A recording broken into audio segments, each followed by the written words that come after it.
Impeccable. Donc, bienvenue à nouveau. Et donc, ce matin, de quoi est-ce qu'on a parlé alors? On a parlé de toi, tes vérités, de bodhicitta, et en particulier, la première méthode pour y parvenir qui est la septuple, c'est cause et un effet. Et donc, les six causes, c'est quoi? Pif, paf, pouf. Tous les êtres ont été nos mères.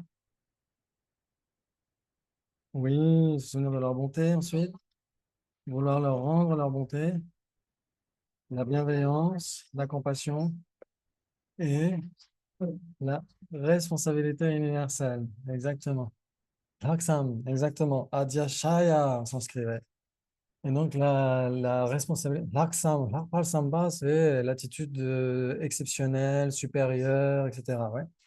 Et donc, oui, on peut l'appeler la responsabilité universelle. Et donc, le résultat, c'est bodhicitta. Ouais, ok, très bien. Donc, on a essayé de voir les premiers points et on a été dans notre méditation jusqu'à la bienveillance dans le sens le sentiment de proximité. Et ensuite, on essaie de méditer sur la compassion euh, parce qu'on se rend compte que tous les êtres ont une soif irrépressible de bonheur, exactement comme nous, mais y arrivent-ils? Hélas, non. Hélas, non. Hein, c'est ce que dit le Bodhisattva Shantideva, qui dit que bien que tous les êtres aspirent au bonheur, ils se détournent de lui comme il était leur pire ennemi et ils veulent échapper à la souffrance, mais se jettent dans ses bras. Par confusion. Par confusion, ouais, parce qu'il y a un petit peu comme un débat dans le Bodhisattva Charyavatara, où on pourrait dire l'égocentrisme débat avec l'altruisme. Et il dit oui, mais on veut obtenir l'éveil pour le bien de tous les êtres, mais les êtres y arrivent très bien à être heureux. Ils arrivent très bien à se débrouiller tout seuls, c'est des grands garçons et des grandes filles. Et donc le Bodhisattva Shantideva dit oui, mais par confusion, tout en espérant être heureux, et tout en voulant échapper à la souffrance, ils se précipitent dans les bras de la souffrance et détruisent le bonheur comme si c'était leur pire ennemi, par confusion. Ouais. Et donc c'est pourquoi on essaie de se dire, il faut se débarrasser de la confusion, essayer d'obtenir l'éveil et les aider à se débarrasser de cela. Et donc de cultiver bodhicitta. Et donc comment est-ce qu'on la cultive? Parce qu'elle n'est pas instinctive. L'altruisme est instinctif chez l'être humain, comme on a dit, mais l'altruisme peut avoir ses limites. Il y a les discriminations qui sont faites, il y a des barrières qui sont artificielles, qu'on met entre nous et les autres, etc. Donc on essaie de repousser, d'éliminer ces barrières entre les autres et nous-mêmes. Et donc, grâce à ces méditations sur le développement de bodhicitta, ouais. Et donc, on a dit, penser au fait que tous les êtres aient pu être notre mère, penser à leur bonté, donc notre mère ou n'importe quelle personne qui nous a apporté de la bienveillance, de la compassion, de la gentillesse, etc. Et ensuite, vouloir leur rendre leur bonté, penser à leur bonté, vouloir leur rendre leur bonté, l'amour bienveillant dans le sens de proximité, et ensuite la compassion. Ouais, la compassion, c'est quoi? Comment est-ce qu'on pourrait décrire ça à un enfant, par exemple? C'est quoi la compassion? L'amour en action. Ouais. Oui, oui, on pourrait dire ça. Parce que, quand- oui, oui, souhaiter que l'autre ne souffre plus. Parce qu'en effet, il y a ces deux parties de l'altruisme. Hein. L'altruisme, c'est être tourné vers l'autre, altruisme autre. Et ça peut être soit tourné vers le bonheur et ses causes, soit en observant les souffrances et leurs causes. Ouais, donc la bienveillance et la compassion sont les deux aspects d'une même pièce de l'altruisme. Ouais, donc là, la compassion, c'est penser aux souffrances de tous les êtres. Ouais, ok. Et donc, on espère que tous les êtres échappent à la souffrance à ses causes. Le mot souffrance, ça paraît quand même, c'est pas si simple. Oui, Quand exactement. tu dis souffrance, tu te dis, ah, mais ça fait mal, j'ai pas de douleur, c'est Oui, ça, ça veut dire qu'on a expliqué après encore ce que veut dire la ce souffrance. que veut dire la souffrance, la Exactement. compréhension. Tout à fait. C'est pas facile, par exemple. Quand tu Oui, changes les mots, oui. C'est pas évident du tout. Ouais, c'est pas évident du tout, et c'est pour ça qu'on essaye d'avoir cette approche-là dans notre méditation sur la compassion. C'est comme on l'avait dit une fois précédente, on peut avoir une compassion extrêmement spectaculaire, mais extrêmement superficielle. Ouais, on peut, par exemple, je me souviens, pendant un voyage en Inde, Inde où il y avait une dame qui était infirmière à la retraite et quand elle a vu des gamins faire la mendicité, elle était en train de pleurer, etc. Et on voyait que sa compassion était très, très spectaculaire. Mais on n'en sait rien, ça peut être une compassion superficielle. Pourquoi? Parce que ça n'envisage qu'un niveau grossier de souffrance, les sensations déplaisantes. C'est ça la souffrance manifeste, non? Ça, on l'a déjà vu plein de milliards de fois presque, j'exagère à peine. Ouais, la souffrance grossière ou la souffrance manifeste, ce sont les sensations déplaisantes. Les sensations déplaisantes physiques, mentales. Ouais, c'est ça la souffrance grossière.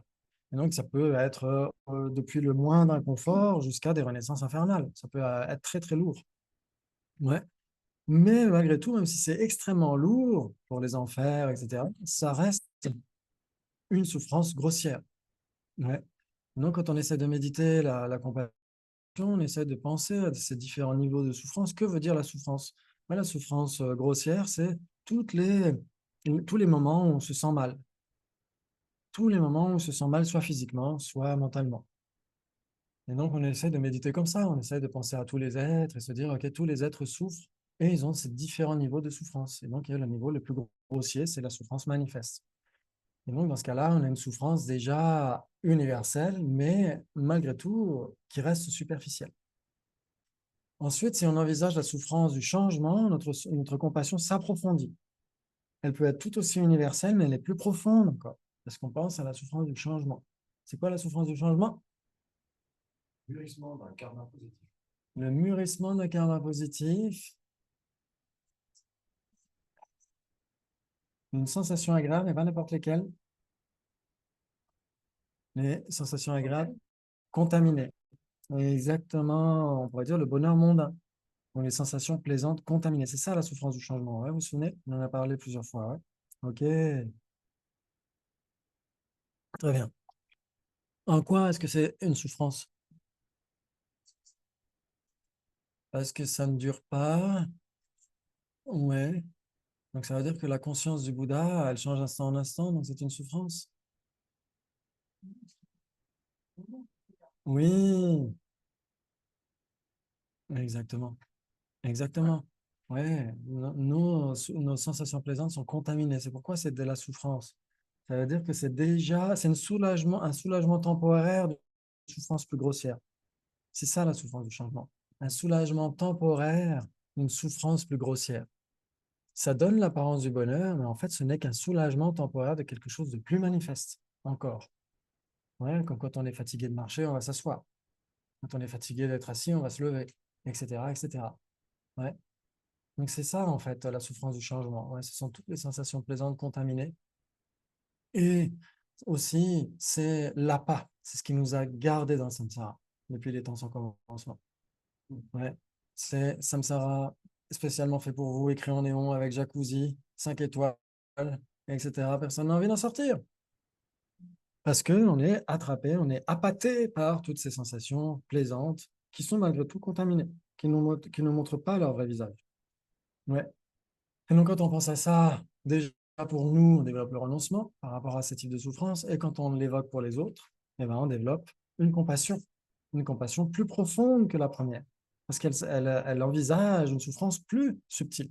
Vous êtes d'accord? Magnifique. OK. Et donc, on essaie de méditer comme ça. Ouais, puissent tous les êtres échapper à la souffrance et aux causes de la souffrance. Vous pouvez penser à la souffrance grossière. Les causes de ces souffrances grossières, c'est quoi? Les négativités, ouais, comme on a dit tout à l'heure. Et les causes des souffrances plus subtiles, ce sont les vertus contaminées. Ouais. Et ensuite, on peut penser à la souffrance la plus subtile. C'est quoi la souffrance la plus subtile? La souffrance omniprésente. Ou on va dire, oui, conditionnée et omnipénétrante, quelque chose comme ça. On peut le traduire aussi comme ça, ou omniprésente.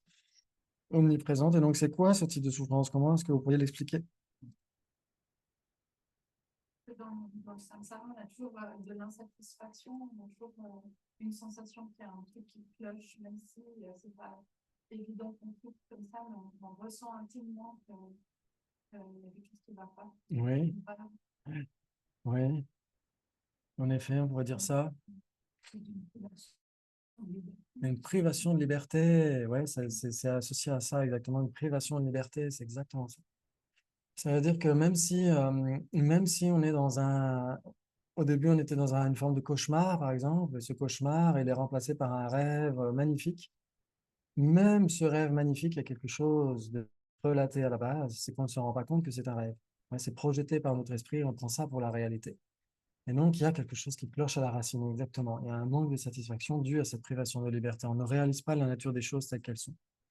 Et donc, c'est associé à l'ignorance fondamentale. Et donc, dès qu'on est dans cette ignorance fondamentale, on ne réalise pas que les phénomènes sont projetés par notre esprit. Ouais, on prend l'apparence pour la réalité. Et donc, on est privé de liberté à cause de ça. On est dans un rêve sans savoir qu'on est dans un rêve, même si c'est un rêve plaisant. Ouais. Et il y a un rêve en italien. Et un dessin animé en plus. Question. Si on définissait cette souffrance, notamment par le fait que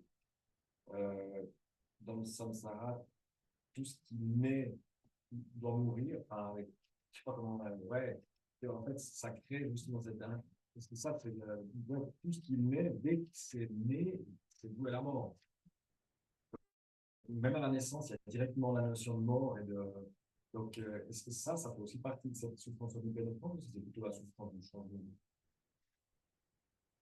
Toutes les cellules, tout ce qui existe est voué à la décrépitude de la mort. Enfin, Ouais. parce que ça fait partie de cette définition, quoi. Oui, dans le sens où on n'a pas le choix de mourir, on n'a pas le choix de naître, mais on n'a pas le choix de mourir. Et c'est ce qu'on avait vu dans la définition du samsara une fois précédente. C'était quoi la définition du samsara, vous vous souvenez? Oui, tu peux le redire. Alors, joint, attention à ce qu'on dit. Oui, c'est la jonction répétée avec des agrégats contaminés par le pouvoir du karma et des kleshas, exactement. Parce que la jonction, ça pourrait être avec le bonheur, mais là, c'est la jonction avec des agrégats contaminés, ouais. Ouais. Nyingtsam Jarwecha, ouais, en tibétain.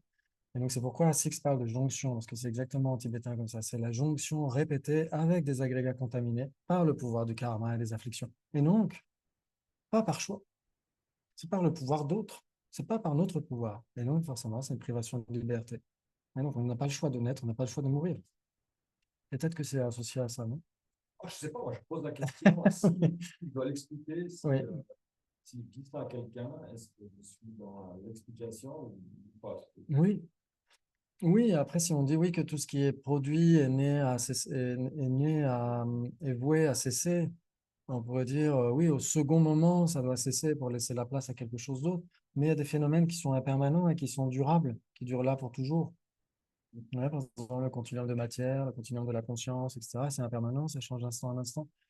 Donc c'est produit, mais ça n'est pas voué à cessation pour autant. Ouais. Donc on pourrait dire tout ce qui est, en effet, tout ce qui est contaminé et qui est produit vient à cessation. Vient à cessation, mais s'entretient de lui-même d'une certaine manière. Le samsara, il s'entretient de lui-même tant qu'on ne fait rien pour lui mettre un terme, ouais, pour le faire se terminer. Il s'entretient de lui-même. D'ailleurs, on essaye d'examiner ce qu'on avait vu précédemment, le sans début, une renaissance sans début, ça veut dire que ça fait une éternité que notre samsara s'entretient. Parce qu'on n'a jamais rien fait pour ça, contre ça. Ouais. Donc là, c'est le moment, en fait. On se dit, bah, c'est le moment. On a toutes les conditions favorables pour le faire, pour arrêter ce samsara. Et donc, en effet, si on prend en compte ça, on développe un renoncement. Et si on l'envisage vis-à-vis des autres êtres, notre compassion est d'autant plus profonde. C'est la plus profonde compassion qui puisse exister. Pourquoi? Parce qu'elle envisage la souffrance la plus subtile qui puisse exister. Donc, elle reste universelle, elle s'adresse à tous les êtres ordinaires, etc., tous les êtres qui sont associés à l'ignorance fondamentale. Elle est aussi universelle, elle peut être spectaculaire ou pas, mais il n'y a pas de compassion plus profonde que ça parce qu'elle prend en compte toutes les souffrances, même la plus subtile. Ouais, ça c'est important. Ça c'est très important. Et c'est là où on se rend compte justement, quand dit le Bodhisattva Shantideva, comment développer bodhicitta si on ne cultive pas de renoncement déjà pour soi-même, comment espérer aider les êtres à échapper à la souffrance si on n'a pas conscience de ce qu'elle est déjà pour nous-mêmes? C'est là où on se dit, bah oui, tiens, il faut que vous compreniez ce qu'est la souffrance dans ces niveaux, même les plus subtils, pour renoncer à ça. Sinon, c'est pas du renoncement. Si on ne renonce pas jusqu'à la souffrance la plus subtile, ce n'est qu'un renoncement partiel, ce n'est pas vraiment le renoncement.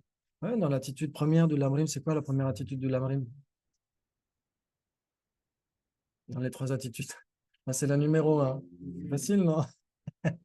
C'est quoi? Exactement. Souhaiter une bonne renaissance, donc échapper aux souffrances grossières des renaissances inférieures. Donc, c'est juste échapper à un type de souffrance. C'est pas du renoncement. C'est pas le vrai renoncement. Le vrai renoncement, c'est quoi? Sortir de samsara, sortir de n'importe quelle souffrance, même les plus subtiles. C'est ça, le renoncement du point de vue bouddhiste. Oui, parce que chercher à échapper à des souffrances grossières, etc., des sensations déplaisantes, même les animaux y arrivent très bien. Ouais, une vache qui est au soleil, qui est qui est en plein cagnard au soleil, elle va aller à l'ombre, naturellement. Donc, elle va chercher à se débarrasser d'une souffrance grossière. Un animal y arrive très bien.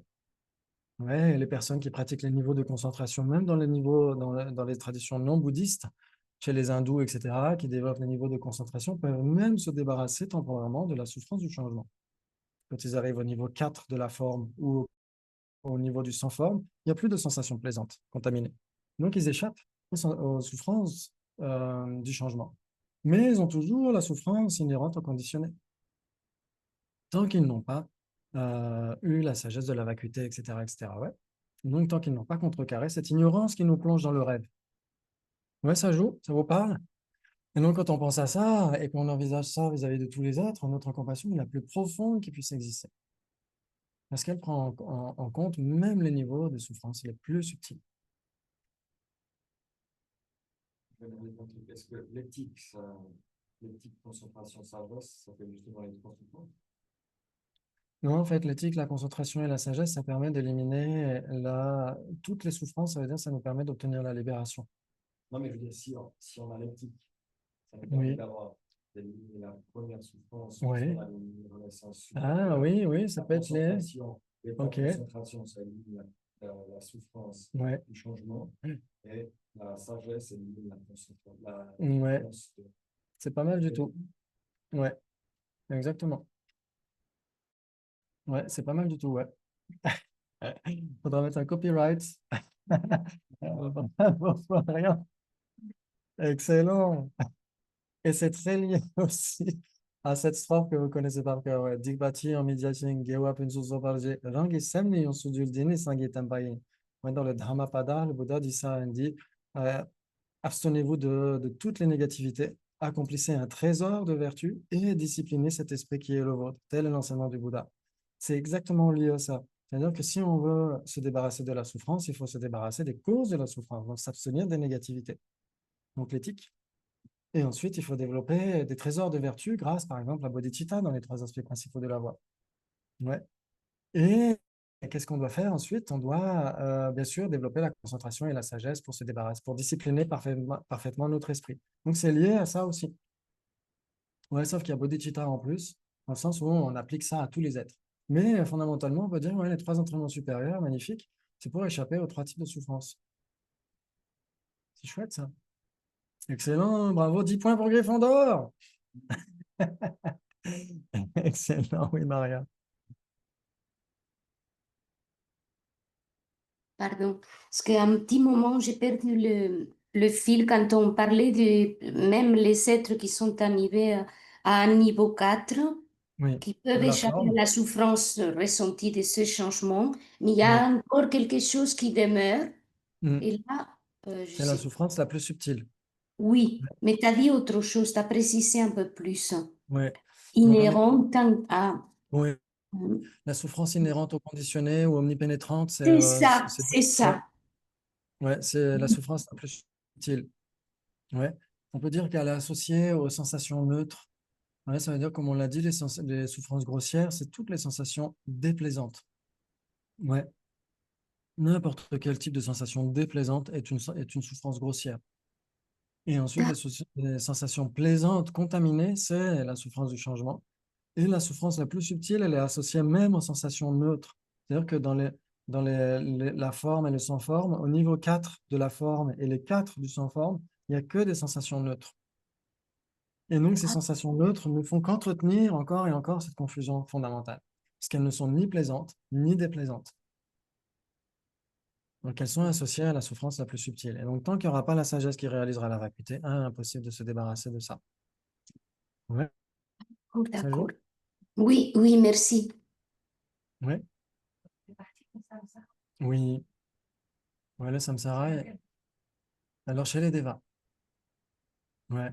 Il y a les devas du désir, ouais. Il y a les devas de la forme et les devas du sans-forme. Il y a 17 devas de la forme et 4 devas du sans-forme. Ouais. Et donc, tout ça, c'est dans le samsara, sauf parmi les 17 devas de la forme, il y en a 5 qui sont chez les Aryas. Donc, eux peuvent ne pas appartenir au samsara. Mais sinon, la plupart des niveaux, le désir, c'est sûr, parce que le désir, il y a toutes les souffrances grossières, etc. Souffrances grossières, subtiles, très subtiles, dans le désir. Dans la forme, il y a pas la souffrance grossière, mais il y a la souffrance du changement et la souffrance la plus subtile. Alors, dans la forme, on pourrait dire que c'est des niveaux de paradis, d'une certaine manière, où il n'y a pas toutes les turbulences de la sphère du désir, etc. C'est beaucoup plus paisible. Mais chaque déva qui naît spontanément, il naît avec sa maison, avec son palais, avec son jardin, etc. Il n'y a pas de constructeur, il n'y a pas de jardinier. C'est automatique, la personne naît avec son environnement, etc. De manière spontanée, comme on avait dit. Comme dans un rêve, exactement. Et donc, dans les 3 premiers niveaux, il y a encore la souffrance du changement. Et au 4e niveau, qui est beaucoup plus subtil, il n'y a plus la souffrance du changement, mais il y a encore la souffrance la plus subtile. Et elle continue d'être là, même dans les 4 niveaux du sans-forme. Oui, exactement. Exactement. Parce que justement, ils n'ont pas toutes les catastrophes que nous, on vit. Et donc, pour développer le renoncement, c'est plus compliqué pour eux. Oui, exactement. Tout à fait. C'est pour ça que c'est pas conseillé de renaître dans la forme et le sans-forme en général. Et, euh, et même les grands pratiquants comme les bodhisattvas, etc., maîtrisent tous ces niveaux. Même s'ils sont des êtres humains, ils ont un support physique humain, mais leur support mental peut relever de la forme et du sans-forme. Mais ils ne restent pas dans le sans-forme. Ils utilisent surtout la forme pour développer la concentration et la sagesse et pour se débarrasser de l'ignorance. Parce que le sans-forme est trop subtil. Donc ils maîtrisent tout ça, mais il reste quand même à un juste milieu par rapport à tous ces niveaux, plus ou moins subtils, plus ou moins grossiers. Donc, voilà, si on envisage tous ces différents niveaux de souffrance, à ce moment-là, bien sûr que à chaque fois, hein, si on l'applique à nous, on se dit, mais j'en veux plus. Je ne veux plus de tout ça. Et donc, on développe le renoncement. Si on tourne notre esprit vers tous les êtres, on va développer bodhicitta. Ouais, la compassion, la bienveillance, etc. Ouais. Et bodhicitta. Ouais. Ok, donc c'est comme ça qu'on essaie de faire. Il y a aussi 3 autres types de compassion qui sont mentionnés dans les textes. Par exemple, dans le Madhyamaka Avatara, ouais, d'Acharya Chandrakirti, où il rend hommage à la compassion et il mentionne 3 types de compassion. La compassion à l'égard des êtres, la compassion à l'égard des phénomènes et la compassion sans objet. Ouais, donc là, c'est pareil pour méditer sur ce niveau dans les divisions dans la méditation, la méthode septuple des 6 causes et un effet. Vous pouvez vraiment vous éclater. Quand vous passez d'un niveau à l'autre, etc., vous pouvez passer plus de temps dans un niveau, dans un autre, dans une étape ou dans une autre. Et quand vous êtes dans la compassion, vous pouvez développer ces différents types de compassion. C'est tout à fait possible. Ouais. C'est à vous ensuite d'être inventif et de nourrir vos méditations. Ouais. Donc, la compassion à l'égard des êtres, à l'égard des phénomènes et sans objet. Ouais, à l'égard des êtres, tout simplement, c'est la compassion, c'est les 3 premiers types de compassion qu'on vient d'évoquer.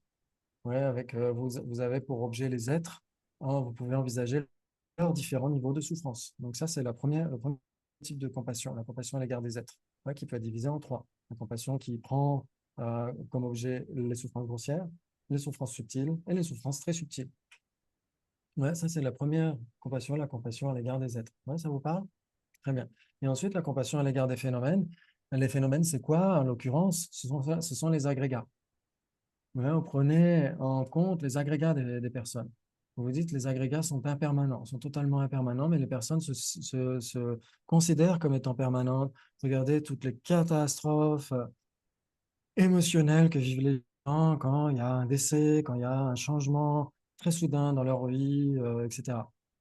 Ouais, essayer de voir le stress, l'anxiété, l'angoisse de toutes ces personnes dès l'instant où il y a un changement qui est inéluctable. Il y aura des changements dans la vie, sauf qu'on les met de côté.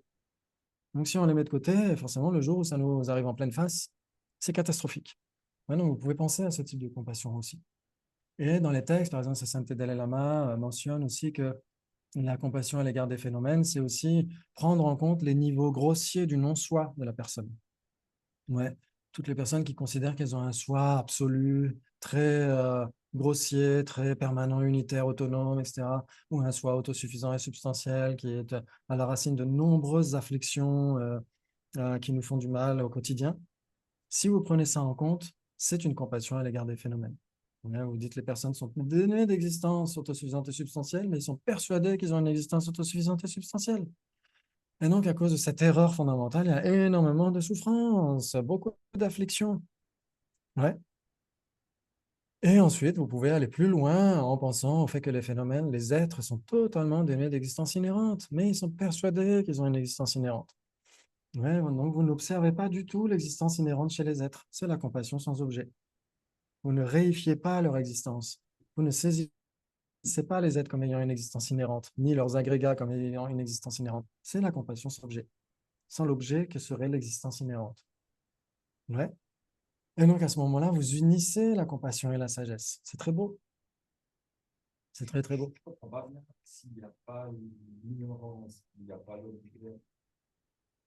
Pourquoi est-ce qu'on aurait de la compassion? Ouais. C'est-à-dire, Non, je comprends pas bien. C'est oui. comment.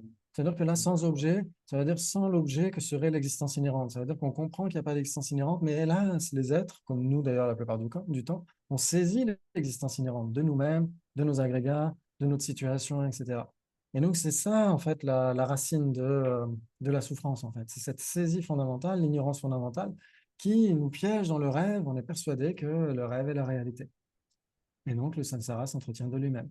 Ah, ça, je comprends, mais comment c'est, par exemple, pour un être spécifique, et de la compassion pour son ignorance, on dira, ou bien Pas pour son ignorance, mais pour l'être qui est ignorant, qui saisit l'existence inhérente alors qu'il n'y en a jamais eu d'existence inhérente. Ouais, ça veut dire sans objet, ça veut dire sans réifier, en comprenant que la personne est vide d'existence inhérente alors qu'elle se saisit comme ayant une existence inhérente. Oui, Très serré. oui, oui, on pourrait dire ça. On pourrait dire ça comme ça. Euh, on pourrait dire que ça va même zoomer dans le sens où ça va plus en profondeur.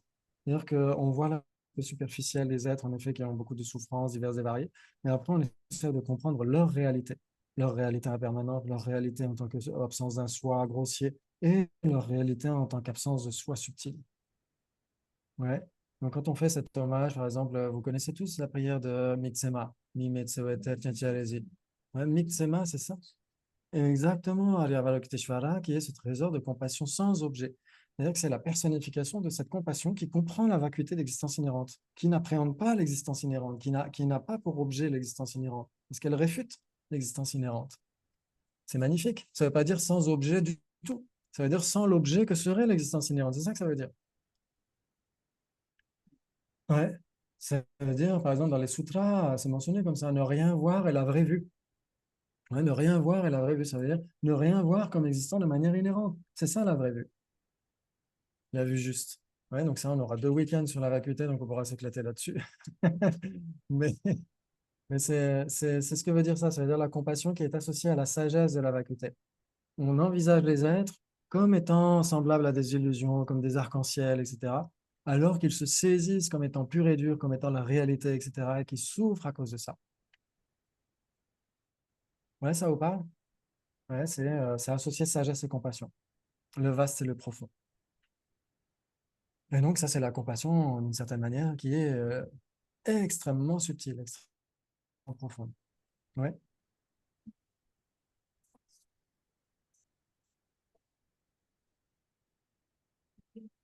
d'action. Pas seulement de souhaiter, Oui. mais que ça impliquait Oui. Oui.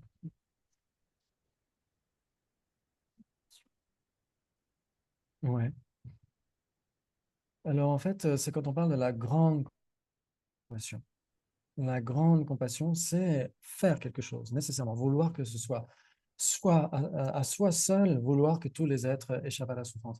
Donc, la grande compassion, c'est quand la responsabilité universelle est associée.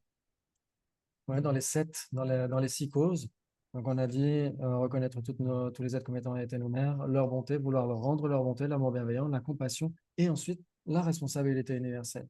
Quand notre compassion est associée à cette responsabilité universelle, puissais-je à moi seul faire en sorte que tous les êtres échappent à la souffrance et à ses causes, c'est la grande compassion. La grande compassion. Et cette grande compassion est la cause de bodhicitta. Ça veut dire dans les textes, ce qui est mentionné dans les textes, ils disent par exemple la définition même de bodhicitta, c'est cette attitude qui veut obtenir l'éveil parfait pour le bien de tous les êtres. Ouais. Sem Kiepa ni Shen de Chil, Yang da Zo Be Chonchu De, ouais, dans l'Abhisamaya Alamkara.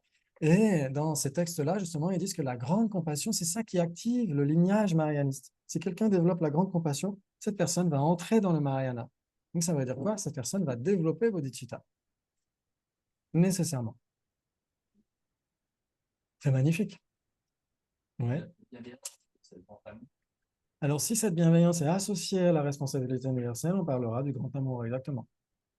Ça veut dire, puissais-je à moi seul faire en sorte que tous les êtres obtiennent le bonheur et ses causes. Je pense que si tu as le facteur mental de la compassion, ça te pousse à faire quelque chose. C'est l'énergie qui te fait. Oui, exactement. Mais pas forcément. Quand même avoir la compassion, Oui. et puis c'est le bas de trouver. Exactement. Tout à fait. C'est pas assez de connaissances. Mais c'est très juste parce que dans les facteurs mentaux, on a 11 facteurs mentaux vertueux qu'on a vu très rapidement dans le tout premier module, et que vous connaissez par cœur. Les 11 facteurs mentaux vertueux. Le 11e, c'est la non-violence. Et ce que dit sa sainteté, c'est que quand on parle de l'amour, c'est la non-haine dans les 11 vertueux. La non-haine, ouais. Dans, mais bah, c'est pas juste une absence de haine, c'est de l'amour bienveillant. Et la non-violence, le 11e facteur mental vertueux, c'est la compassion. Donc, en effet, la non-violence, la compassion peut se manifester dans le sens je m'abstiendrai de nuire à qui que ce soit. Donc, on s'abstient d'agir. Mais ça peut être une compassion supplémentaire. Je veux faire en sorte d'aider les êtres. Donc, ça peut être aussi un élan qui mène vers une action. Tout à fait. Ouais.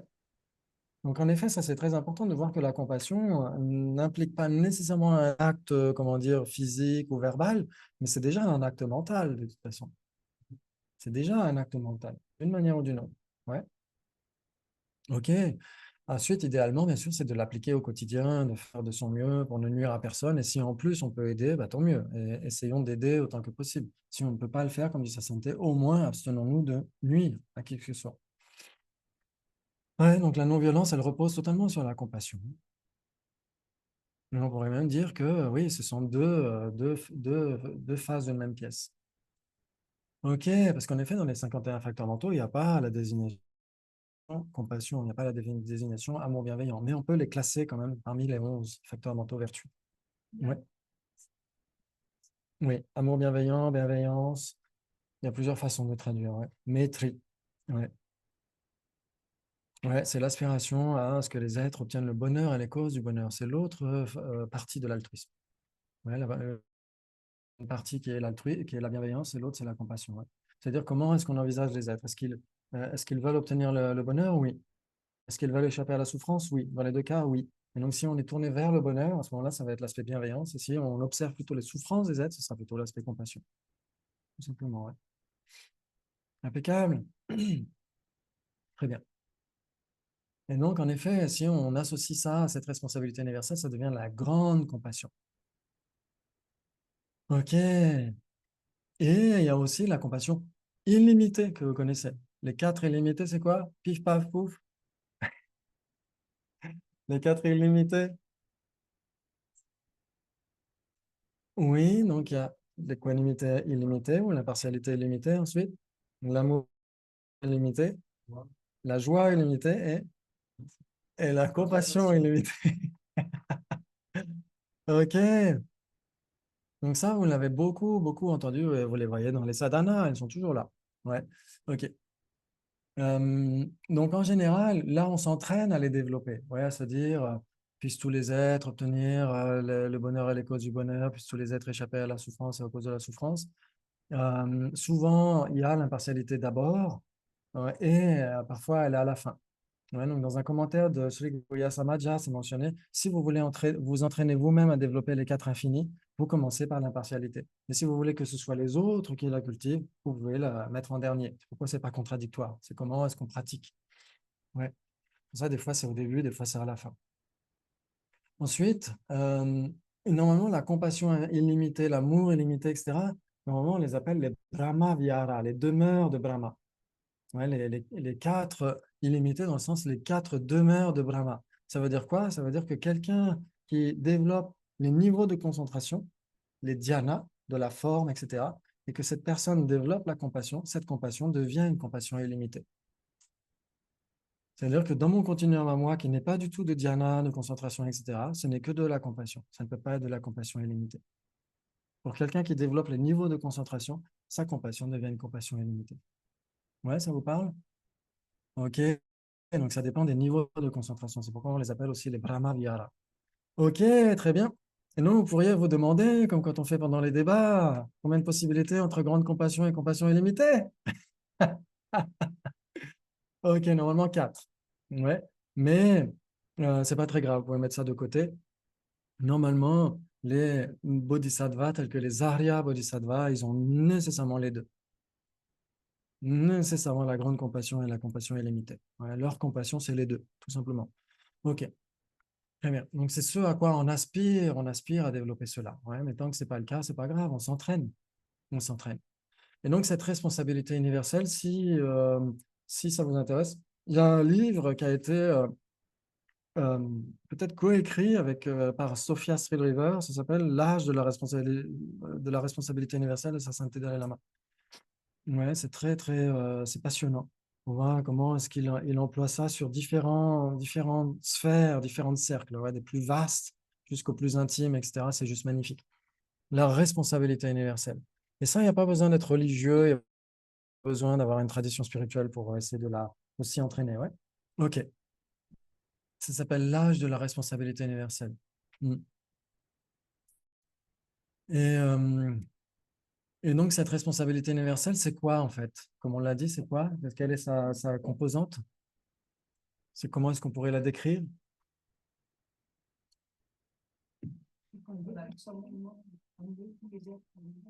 Voilà, exactement. C'est prendre cette responsabilité sur soi. Exactement, tout à fait. C'est tout à fait ça. Ouais.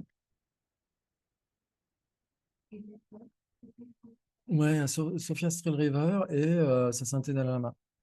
Ouais. Mais normalement, on trouve facilement ouais, l'âge de la responsabilité universelle. Ok.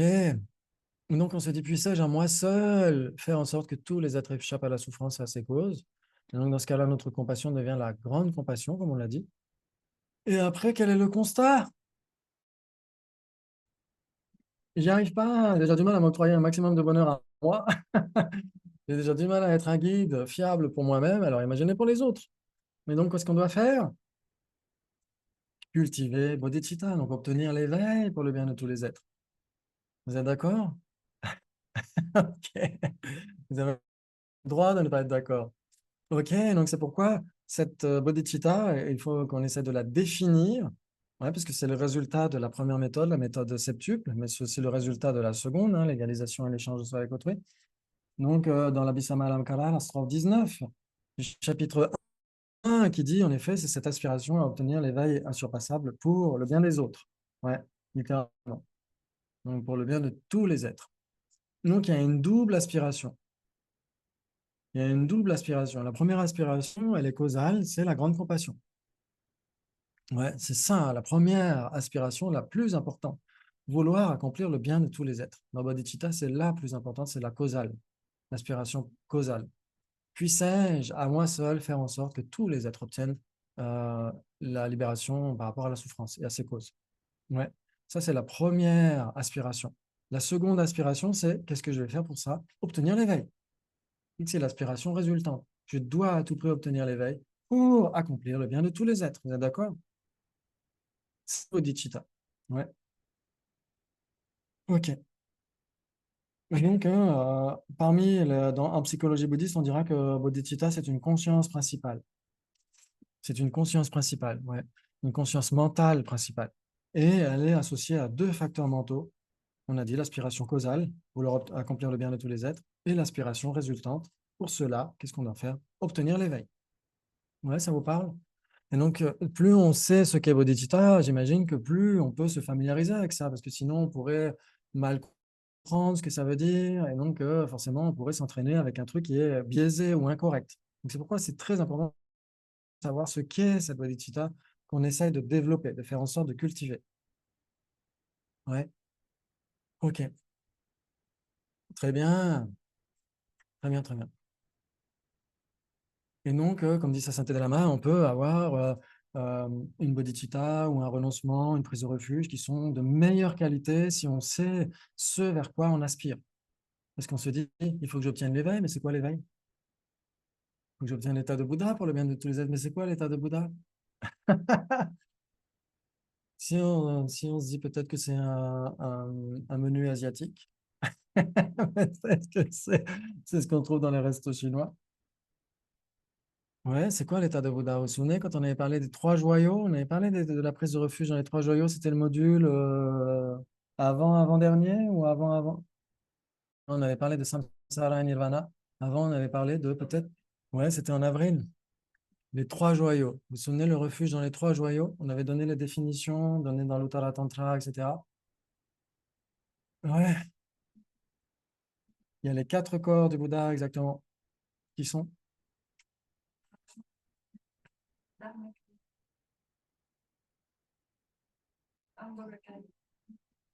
Oui. Il y a un faux Kaya.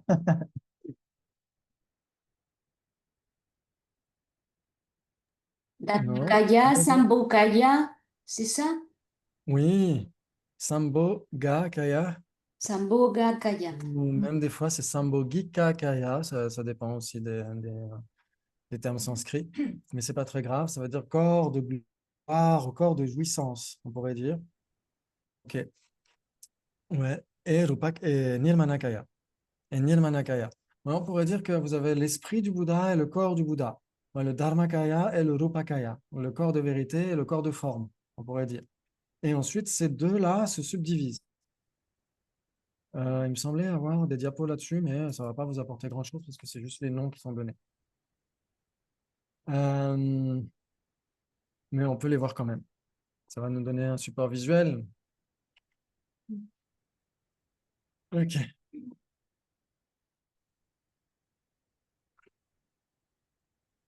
Il n'y a pas grand-chose, c'est juste pour essayer de voir comment ça se subdivise.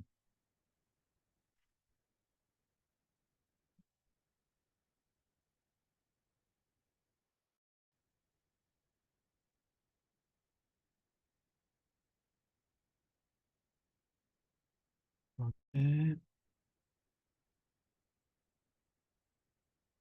Très bien. Et ça aussi, ça peut nous aider, bien sûr. C'est un petit peu le début. Ça va nous aider ensuite à comprendre pourquoi les tantras, pourquoi le dernier module, à quoi servent les tantras. Ça, c'est très, très important aussi. Ouais. Ok. C'est très bien.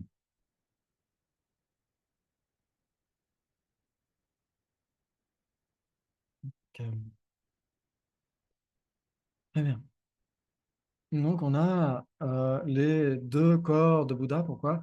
Parce qu'il y a aussi les deux niveaux de vérité. Ouais, et la vérité conventionnelle et la vérité ultime. Ouais. Et donc, ça, c'est la base. La base, c'est la réalité telle qu'elle est.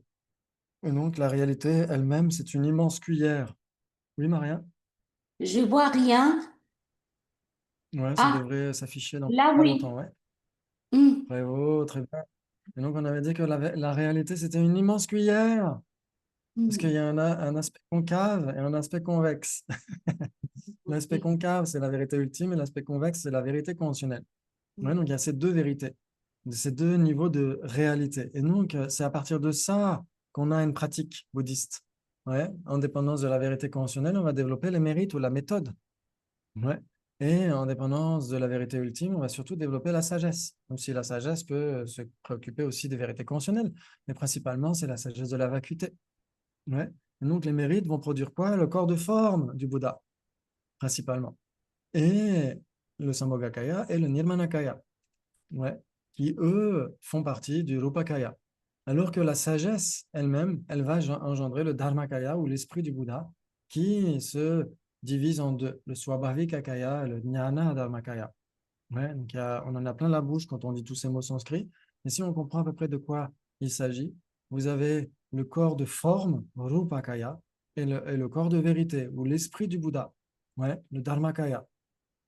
Ok. Et donc, on pourrait dire que le Dharmakaya, donc c'est l'esprit du Bouddha, il ne peut aider personne en l'état, parce qu'il n'y a que les Bouddhas qui peuvent percevoir les Dharmakaya. Mais donc, qu'est-ce qu'il doit faire? Il doit se manifester sous une forme ou sous une autre. C'est pourquoi vous avez toutes ces déités, ouais, sur les tankas, etc., dans les temples tibétains. Vous avez toujours ces déités parce que justement, ce sont les diverses façons pour les Bouddhas et les Bodhisattvas de se manifester pour aider les êtres. Ouais. Mais quand on parle des Sambhogakaya et des Nirmanakaya, on ne parle que des Bouddhas. Ouais. Ok, enfin de tous ces kayas en tout cas. Ça ne parle que des Bouddhas. Donc, on pourrait dire que ouais, on a déjà vu un petit peu, quand on a parlé des trois joyaux, on avait vu que le Swabhavikakaya et le Jnana Dharmakaya, ce sont les deux dernières des quatre nobles vérités dans leur perfection. Les vraies cessations et les vraies voies, dans leur perfection. Ouais.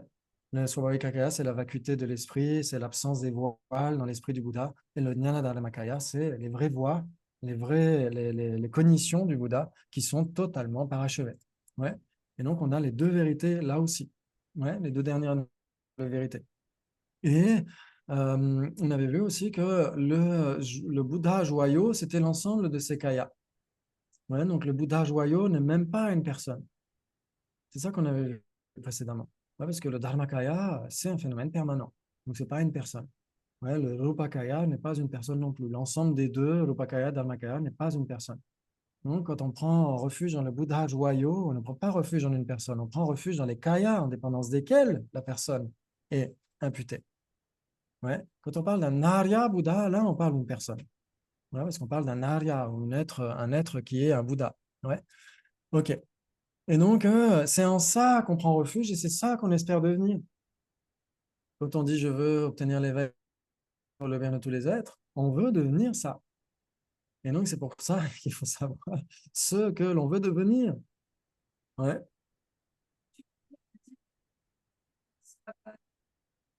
Oui. Ouais. Jnana, c'est la sagesse, ouais, en sanskrit. C'est la sagesse, donc c'est l'esprit éveillé du Bouddha. On peut parler de son omniscience. Ouais. Il y a un aspect qui connaît toutes les vérités conventionnelles et il y a un aspect qui connaît que la vacuité. Ouais, et donc, pour un Bouddha, il y a la connaissance de tous les phénomènes, de tous les existants. Ouais, c'est ça le Jnana Dharmakaya.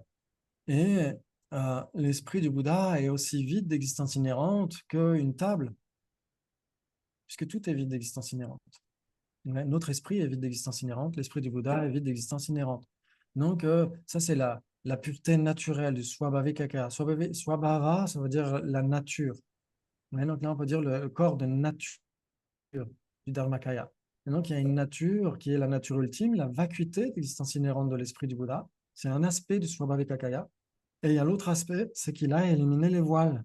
C'est une vacuité des voiles, une vacuité des afflictions, une vacuité du voile cognitif. Ouais, c'est la pureté adventis. C'est une pureté nouvellement obtenue. C'est-à-dire quand quelqu'un obtient l'éveil, il a éliminé tous les voiles. Donc cette élimination de tous les voiles, c'est un autre aspect du Swabhavikakaya. Voilà, ça vous parle Ah, un peu? oui, Ok. c'est un autre aspect. D'accord. Oui, on pourrait dire le Swabhavikakaya, c'est la vacuité du Jnana Dharmakaya, donc de la sagesse du Bouddha.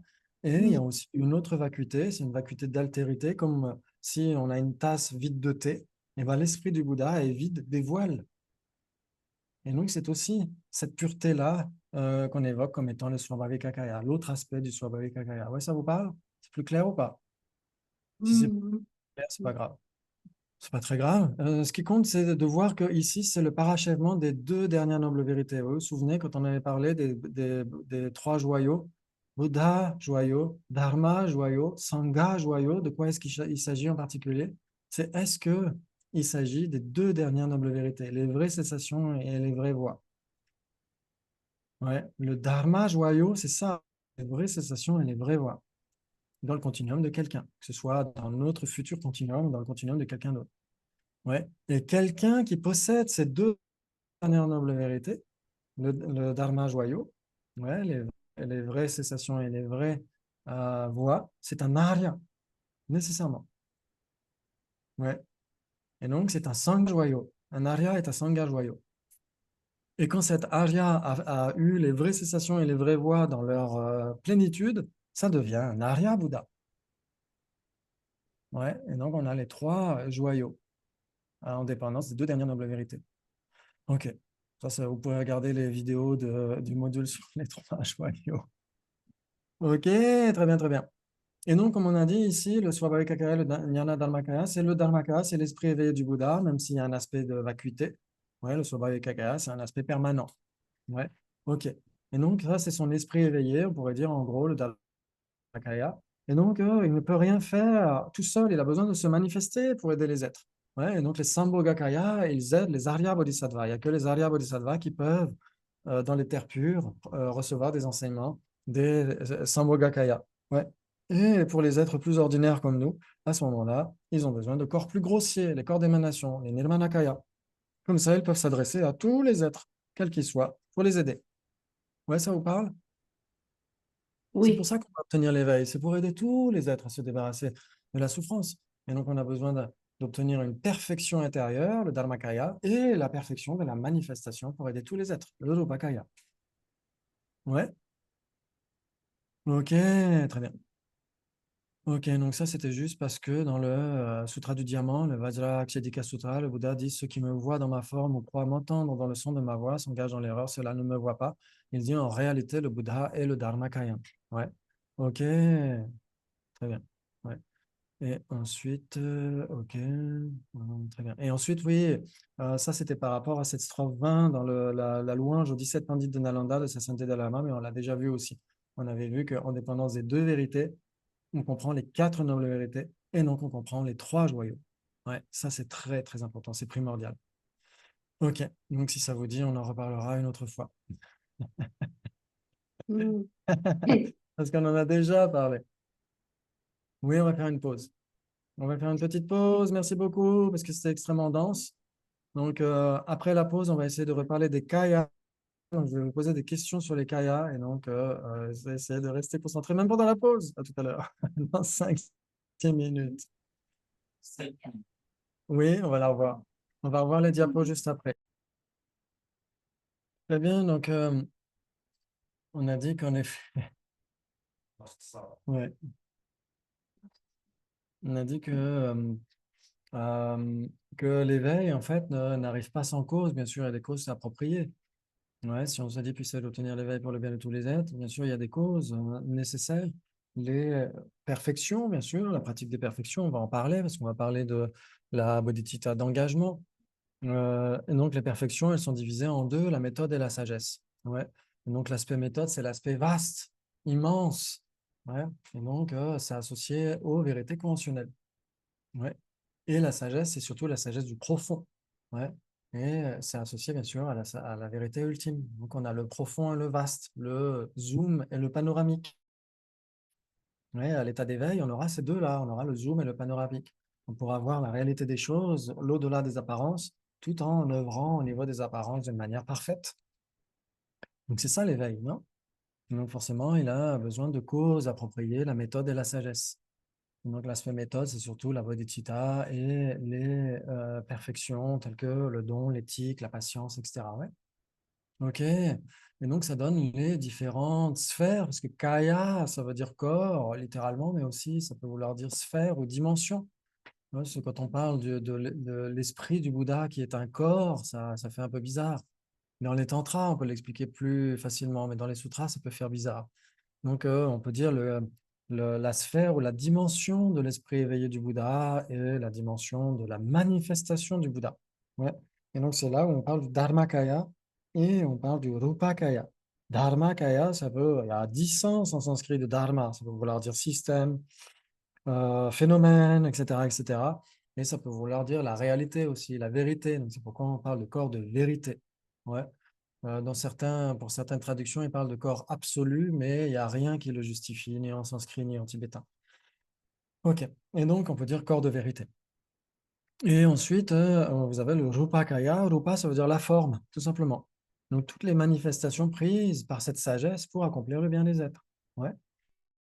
Et donc tout ce que vous voyez sur les tankas, toutes les déités, etc., etc., ce sont la plupart du temps des Bouddhas qui se manifestent sous une forme ou sous une autre. Ouais, et donc quand vous avez tous les ornements, les joyaux, etc. Dans ce cas-là, on parle des Sambhogakaya. Ouais, par exemple, oui, exactement. Ouais. On dit normalement qu'un Sambhogakaya comprend les 112 signes d'un corps parfait d'un Bouddha, mais on peut débattre là-dessus. On pourrait dire non, pas nécessairement. Mais dans les 112 signes, il y a la couleur semblable à l'or. Or, toutes les déités ne sont pas de couleur dorée. Donc, elles n'ont pas au moins ce signe-là, pas tous, pas toutes. Ouais.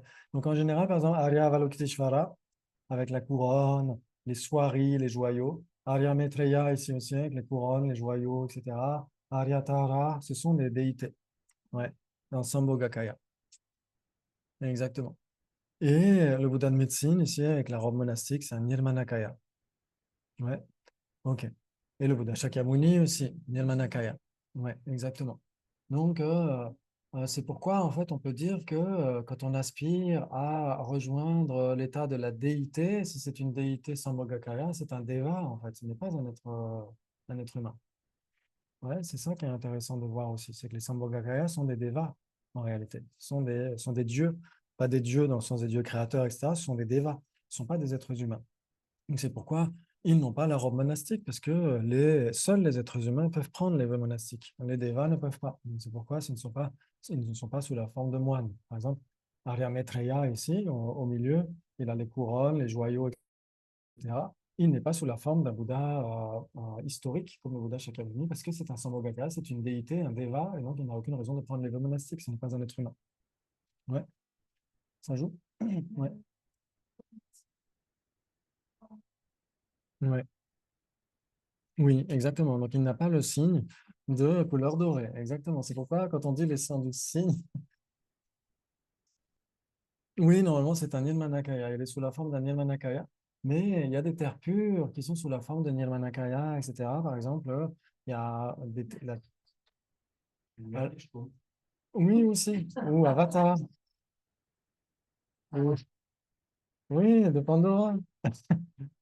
Donc, en fait, c'est très symbolique. Le bleu, en général, c'est pas bleu, attention, c'est pas bleu lapis-lazuli.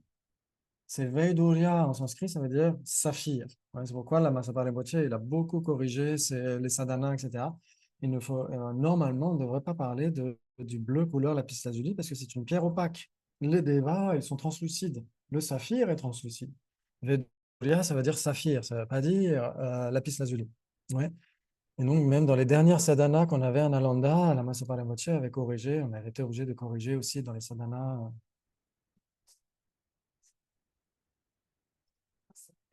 Oui, exactement. Pourquoi est-ce que c'est pas un Sambhogakaya?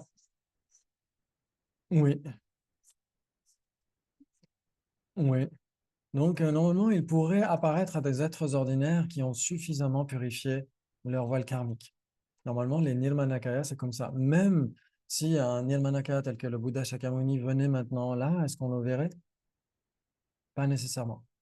Ouais. Donc, même ici, le Bouddha de médecine, avec ses formes spéciales, devrait pouvoir être vu par des êtres ordinaires qui ont suffisamment éradiqué leur voile.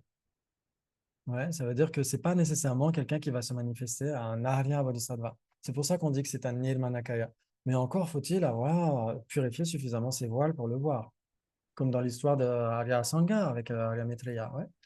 Ouais, où il a médité pendant 12 ans, etc. Il n'y a que quand il a eu un vrai moment de compassion qu'il a pu le voir. Ouais, ça veut dire que Arya Maitreya s'est manifestée sous sa forme de son Nirmanakaya, mais Arya Sangha ne voyait qu'une vieille chienne à moitié morte. Ouais. Donc ça veut dire que les Nirmanakaya peuvent être vus par les êtres ordinaires à condition qu'ils aient suffisamment purifié leur voile. Normalement, le Bouddha médecine, ça devrait être comme ça. Normalement, mais après, il y a aussi des sadhanas qui peuvent évoquer le Bouddha de médecine à partir du Sambhogakaya, c'est tout à fait possible. C'est tout à fait possible. Oui, exactement. Exactement. Et donc, c'est un Nirmanakaya avec les robes monastiques, s'il n'a pas les couronnes, etc. Exactement. Mais il y a aussi un Amitabha sous la forme d'Amitayus qui a aussi les couronnes, etc. sous forme de Sambhogakaya. C'est-à-dire que ces différentes représentations ne sont pas contradictoires. C'est-à-dire qu'un même Bouddha envoie d'infinies émanations pour aider les êtres. Donc, pour aider les êtres qui ont qui ont plus de subtilité, bah, c'est sous forme de Sambhogakaya. Et pour les êtres qui ont moins de subtilité, c'est sous forme de Nirmanakaya. Mais ce n'est pas pour autant qu'ils vont être perçus exactement tels qu'ils sont perçus. Tels qu'ils sont, en tout cas. Ouais, ce n'est pas pour autant qu'ils vont être perçus tels qu'ils sont. Oui. Il pourrait, par exemple, Kuntu Sampo ou Samantabhadra, dans la tradition Dzogchen, dans la tradition Nyingma, on a un Bouddha bleu totalement nu, ouais, qui est avec les cheveux longs, etc. Et c'est la représentation du Dharmakaya. Mais Amitabha aussi, d'une certaine manière, quand on a les trois déités de Guru Rinpoche, qui est le Nirmanakaya, Arya Avalokiteshvara, c'est le Sambhogakaya, Amitabha, c'est le Dharmakaya. Ouais, Kuntu Sampo, dans la tradition du Dzogchen, il est bleu. En fait, pourquoi est-ce qu'ils sont bleus, justement? C'est pour montrer que l'esprit est aussi vaste que l'espace, dans sa nature fondamentale. C'est ça que ça veut dire, en fait. C'est pas que ce soit un avatar ou ah, je trouve, etc. C'est juste pour montrer que la nature de l'esprit est sans début ni fin. Elle est vaste comme l'espace, comme le ciel.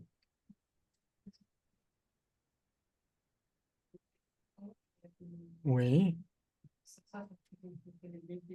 oui, exactement.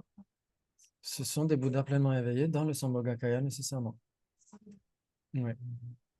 Et parfois, c'est aussi le Dharmakaya, par exemple, Kuntu Sampo, qui peut être en union avec Kuntu Sangmo. Et donc, dans ce cas-là, c'est le Dharmakaya qui est représenté. Ouais. C'est la sagesse la plus subtile qui réalise sa propre vacuité. C'est ça que ça veut dire. Ouais. Donc, c'est plein de symboles. Donc, ça, on verra dans le dernier module sur les tantras, on aura de quoi s'éclater. Oui. Rouge rubis. Exactement. Ouais, c'est translucide. C'est toujours translucide.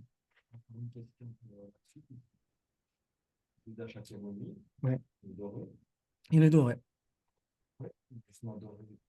Une translucide, rayonnant, ouais. ou c'est parce qu'en fait, dans chaque on imagine un être vivant, de l'historique, ouais. tout. En fait, on a beaucoup de. Oui, exactement. Ouais. À part dans un épisode des Gardiens de la Galaxie, ouais. Je sais que vous n'avez pas encore. Exactement. Dans l'épisode 2. Là, Ça veut dire qu'on doit, un peu comme aussi Amitabha, comme Simon Amitabha, on a aussi le visualiser translucide. translucide Ouais. et doré. Quoi. Exactement. Le Bouddha, on devrait nécessairement, enfin, idéalement, on devrait le voir translucide, fait de lumière, etc. Parce qu'en réalité, si on l'explique, on ne peut l'expliquer le mieux possible que du point de vue des tantras, où c'est la sagesse du Bouddha qui se manifeste sous cette forme-là. Ouais, et donc, c'est nécessairement lumineux, c'est nécessairement même translucide, etc. Idéalement, on devrait le visualiser comme ça. Bien sûr qu'après, par exemple, Devadatta, qui ne pouvait pas saquer son propre cousin, ne voyait pas un Bouddha, il voyait un être ordinaire, etc., habillé en robe monastique, et c'est tout ce que lui voyait. Mais en réalité, c'était la sagesse du Bouddha qui se manifestait sous cette forme. Ouais. Donc, idéalement, ce serait de le visualiser tel que il est en essence fondamentale, on pourrait dire. Ce serait mieux. Ouais. Pour se souvenir toujours de l'union de la méthode et de la sagesse. C'est toujours cette sagesse de la vacuité qui se manifeste pour le bien de tous les êtres. Quand on verra les tantras, on verra à quel point c'est extrêmement cohérent. Ok, donc en effet, vous avez le Dharmakaya qui est divisé en quoi? En Swabhavika Kaya et Swabhavika. Swabhava, c'est l'essence, et l'adjectif, c'est Swabhavika. Ouais, Swabhavika Kaya. et un jnana dharmakaya, exactement. Voilà, bravo. Et donc, la jnana, c'est la sagesse, ouais, donc c'est la sagesse du Bouddha, c'est l'omniscience du Bouddha, etc. C'est sa connaissance infinie associée à sa compassion infinie, à sa puissance infinie, etc. Ok. Et, et quoi?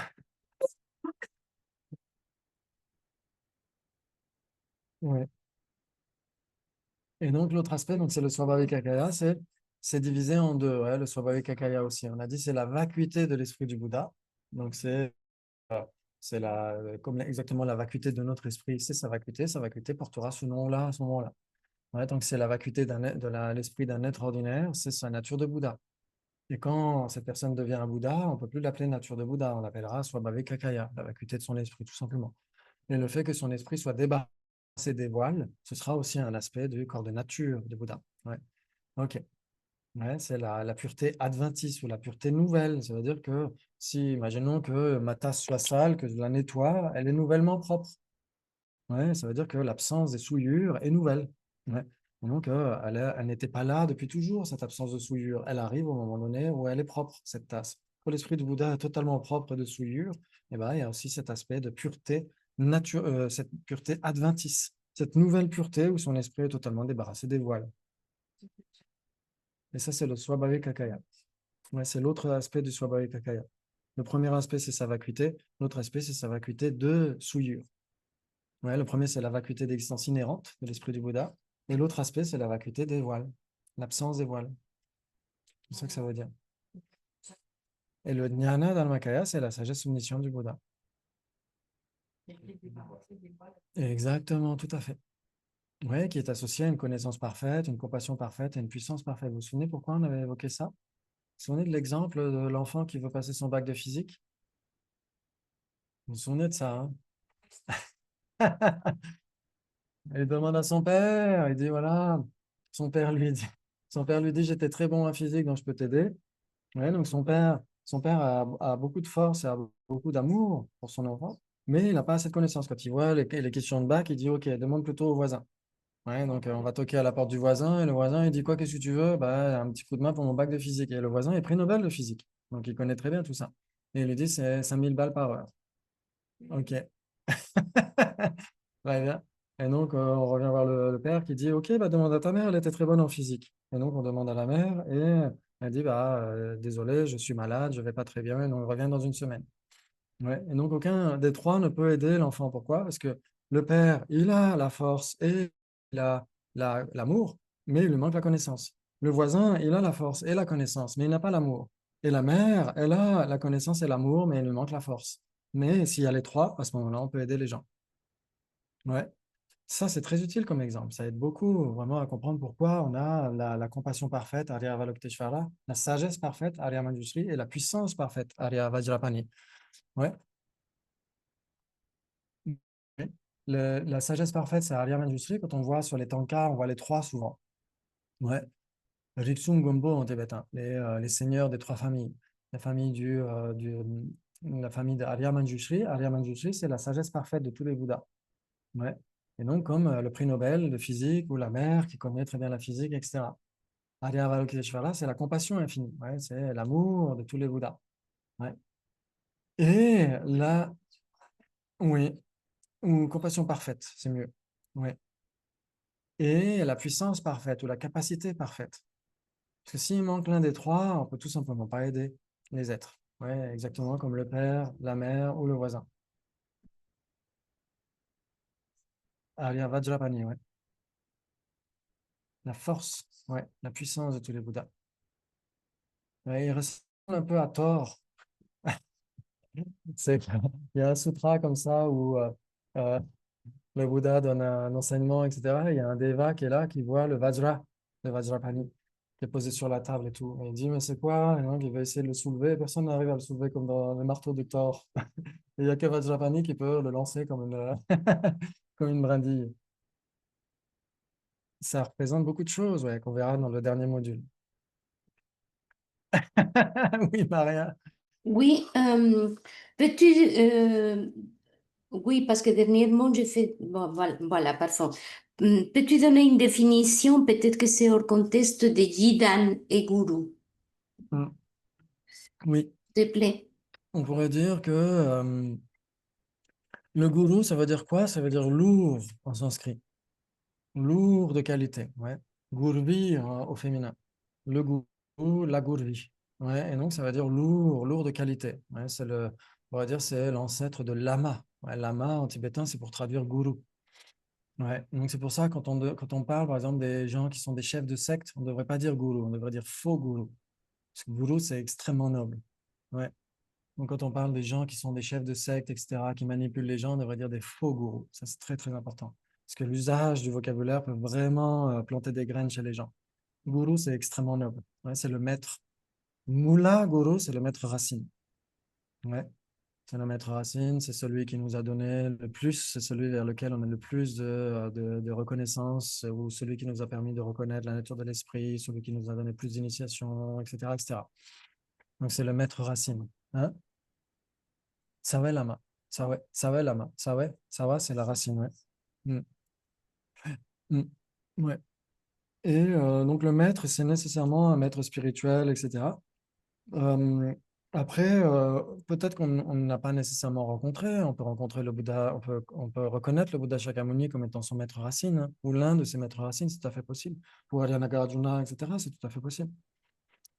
Et Yidam, ça veut dire Ishta Devata. Ouais. Ishta Devata en sanskrit, ça veut dire la déité choisie. La Oui, déité choisie. Ou la déité désirée. Ishtam. Ouais. Et en tibétain, on dit Yidam, c'est la déité, ou l'une des déités, on peut en avoir plusieurs, mais en tout cas, c'est la déité qu'on est censé pratiquer régulièrement. Et c'est sous cette forme-là qu'on deviendra quand on obtiendra l'éveil. Et normalement, quand on fait ces pratiques-là de yoga de la déité, le maître, la déité et notre esprit sont vus comme de manière indivisible. Ouais. Donc, c'est-à-dire que si on pratique un yoga de la déité, on pratique nécessairement un guru yoga. Mais si on pratique un guru yoga, on ne pratique pas nécessairement un yoga de la déité. Ouais. Ça, c'est intéressant, mais on verra surtout ça au dernier module. OK. Donc, si on comprend quel est l'objectif, se dire, OK, c'est quoi les différents types de kaya, etc., à ce moment-là, on sait ce qu'on est censé devenir pour aider les êtres. Ouais, donc c'est associé, bien sûr, comme on l'a dit, à cette connaissance parfaite, cette puissance parfaite, cette compassion parfaite. Si il manque l'un ou l'autre, comment est-ce qu'on peut aider les êtres? Ouais. Mais quand on dit puissance parfaite, ça ne veut pas dire omnipotence, attention, hein. Ça veut dire que, par exemple, le feu a la capacité de tout brûler. Mais est-ce qu'il brûle tout? Non. Ouais, le feu, si les conditions sont appropriées, il peut brûler tout ce qui est combustible. Ouais, mais ça ne veut pas dire qu'il le fasse actuellement. Donc, les Bouddhas ont la capacité d'aider tous les êtres. Ça ne veut pas dire qu'en claquant des doigts, ils aident tous les êtres comme ça. Sinon, ça ferait longtemps qu'il n'y aurait plus le mot souffrance.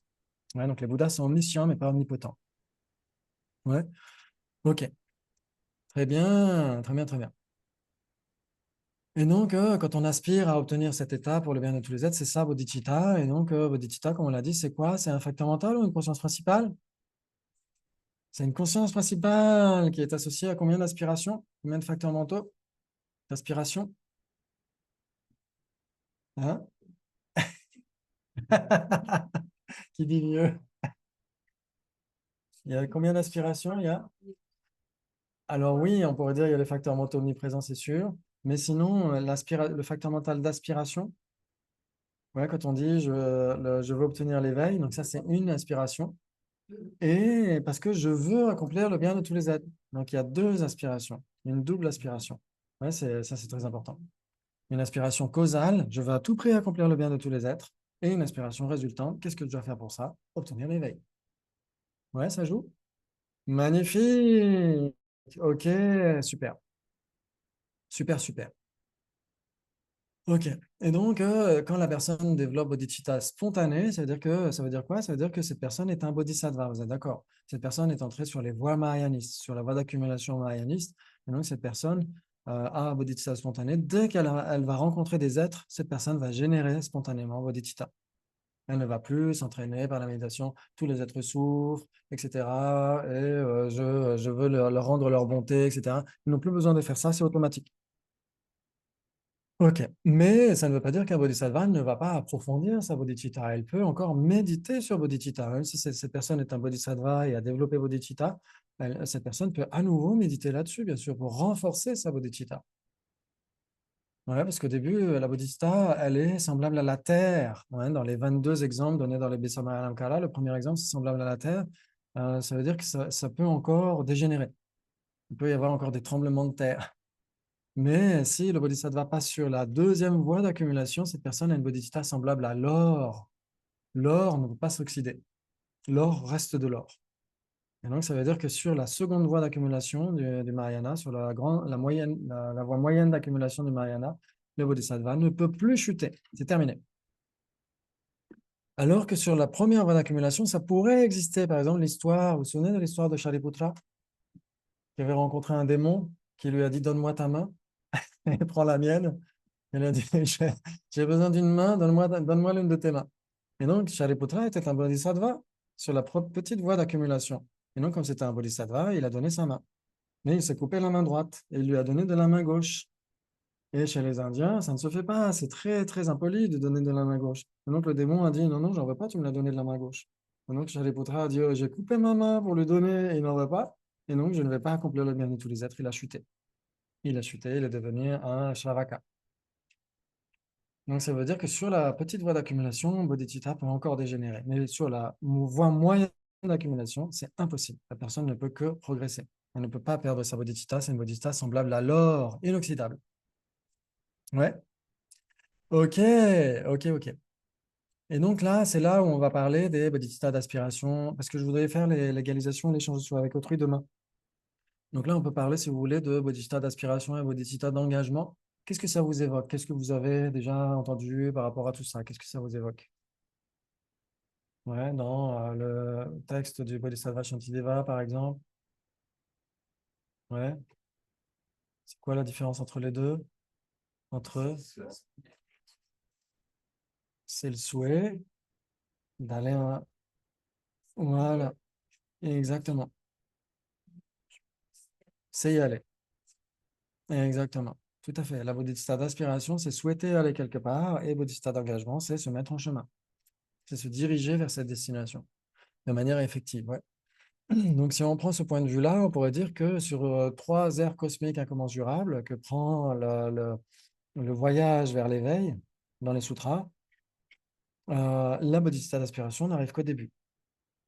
Et que tout le reste, ce serait bodhicitta d'engagement. C'est une première vue. C'est une vision possible. 3 aires cosmiques incommensurables. 3 aires cosmiques incommensurables. Ouais, exactement. Ça veut dire que c'est le premier, bah, comme quand on fait un voyage très très long, si on veut faire le tour du monde, l'aspiration à faire le tour du monde, c'est que le début du voyage. Et après, on fait le voyage. Donc, on est dans la bodhicitta d'engagement. Donc ça, c'est une première vision. Ça veut dire que certains vont dire que la bodhicitta d'aspiration n'arrive qu'au tout début de la voie et qu'après, c'est que la bodhicitta d'engagement. Et d'autres vont dire, par exemple, Gyatso dira que la bodhicitta d'engagement, c'est une bodhicitta d'aspiration qui est directement conjointe aux activités des bodhisattvas. Bodhicitta d'engagement, c'est une bodhicitta d'aspiration qui est directement conjointe aux activités des bodhisattvas. Donc ça veut dire qu'il faut prendre les vœux de bodhisattva et il faut s'entraîner aussi perfection. Et donc à ce moment-là, on a une bodhicitta d'engagement. Ouais, ok.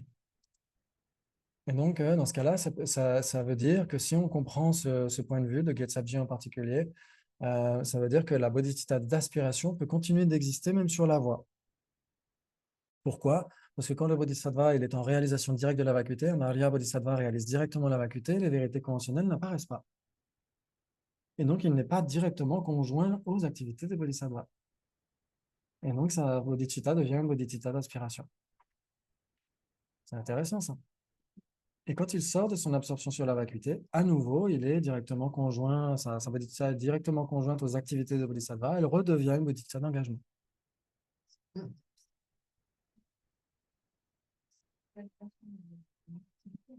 Ouais, oui,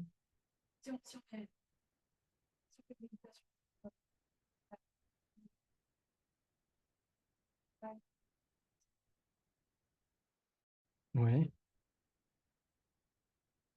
oui.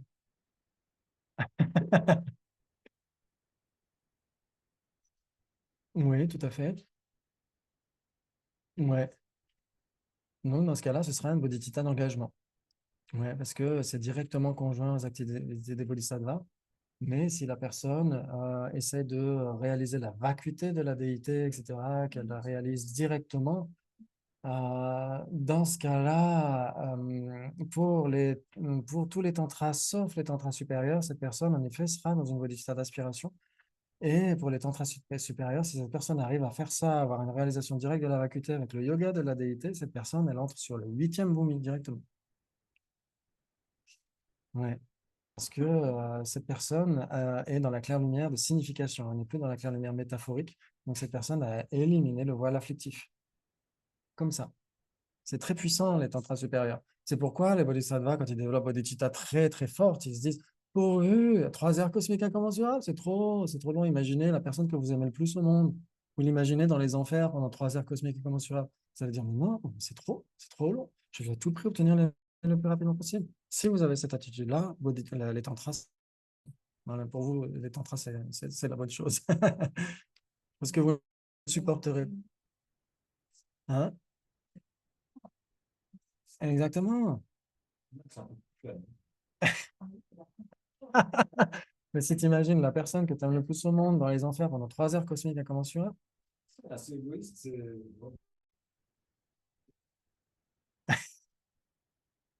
après ça dépend. Si tu viens de t'embrouiller avec cette personne, ouais. À la rigueur, ok. Ouais. Mais sinon, oui, qui pourrait supporter ça? Qui pourrait supporter ça? Et donc, c'est pourquoi les tantras sont faits, sont les plus beaux cadeaux offerts par le Bouddha pour qu'on puisse, pour les personnes qui arrivent, parce que vouloir pratiquer les tantras, c'est bien, mais ensuite pouvoir les pratiquer, c'est autre chose. Vouloir et pouvoir, c'est deux choses différentes. Oui, aussi. Aussi, oui, on peut se tromper plus facilement. Exactement. Donc, c'est pourquoi ça demande plus de... C'est pourquoi, d'ailleurs, c'est toujours le dernier module. C'est jamais le premier. C'est justement pour que les gens aient suffisamment de préparation pour savoir de quoi on parle à peu près. Et c'est très prudent de faire comme ça. C'est vraiment super. La FPMT, je trouve ça magnifique. Cette prudence, c'est juste incroyable. OK. Maria, Oui, pardon, est-ce que pas de souci. j'entendais pas les questions que Ah l'on oui, pose dans désolé. la salle. Et une petite précision, au moment où tu parlais des êtres qui étaient dans l'absorption de la vacuité, là, Oui, oui, dans cette absorption de la vacuité, il ne peut pas y avoir engagement, puisqu'il y a oui. vacuité, non? C'est ça? Exactement, c'est ça que ça veut dire. Si on prend le point de vue de Gyaltsabje, la bodhicitta d'engagement, c'est une bodhicitta d'aspiration qui est directement ou explicitement conjointe, Mususemba en tibétain. Explicitement conjointe, ça veut dire que les deux doivent être manifestes. Cette bodhicitta d'aspiration et les activités des bodhisattvas. Les deux doivent être manifestes. Et donc, dans ce cas-là, on parle de conjonction explicite ou conjonction directe. Mais en effet, quand l'Arya Bodhisattva est en réalisation directe de la vacuité, vu qu'il n'y a que la vacuité qui lui apparaît et pas les vérités conventionnelles, eh ben, le don, l'éthique, la patience, etc., tout ça, ça n'a pas lieu. Ouais. Mhm. Et donc, son esprit, son état d'esprit, n'est pas explicitement ou directement conjoint aux activités des bodhisattvas. Mais c'est quand même un bodhisattva, donc il a nécessairement bodhicitta. Et donc, sa bodhicitta, vu qu'elle n'est pas une bodhicitta d'engagement, est nécessairement une bodhicitta d'aspiration. Parce qu'il D'accord. n'y a plus les vérités Oui. conventionnelles, il n'y a plus les êtres qui apparaissent, etc., etc. Ouais. Et quand il sort de cette absorption, les vérités conventionnelles apparaissent, la vacuité ne lui apparaît plus, mais les vérités conventionnelles, oui. Et donc, à ce moment-là, il y a une conjonction directe entre sa bodhicitta et les activités des bodhisattvas. Et donc, en post-méditation, il a une bodhicitta d'engagement. En post-méditation, d'accord. C'est magnifique, ça. Ça, c'est des choses, normalement, qu'on apprend que dans un Peba, à Nalanda ou à Pomaya, etc. Mais quand vous êtes suffisamment averti, on peut vous donner ça en plus. Du croustillant, du crunch en plus. Mhm. Du cornflakes. Très bien. Et après, bien sûr, oui, pour les tantras, c'est là où on peut associer les deux, bodhicitta ultime et bodhicitta conventionnel, parce qu'il y a quelque chose de très sophistiqué là-dedans. Mais là encore, faut-il préparer suffisamment nos esprits, bien comprendre ce que veut dire l'objet apparent, l'objet d'engagement, etc. OK. Très bien, très bien. Et donc, une fois que la personne a développé bodhicitta, cette personne est un bodhisattva et cette personne va parcourir les voies progressivement, va approfondir sa bodhicitta. Et si cette personne a une réalisation directe de la vacuité, sa réalisation directe de la vacuité, on va l'appeler bodhicitta ultime. Mais là aussi, c'est une division terminologique des bodhicitta, ouais, comme les fleurs naturelles et les fleurs artificielles. La bodhicitta ultime, on l'appelle bodhicitta, mais n'est pas une bodhicitta, n'est pas une aspiration à obtenir l'éveil pour les mondes et tous les êtres. C'est une réalisation directe de la vacuité dans le continuum d'un Arya Bodhisattva. Ouais, la bodhicitta. Ouais, quand c'est en fin de journée, il faut que je parle moins vite.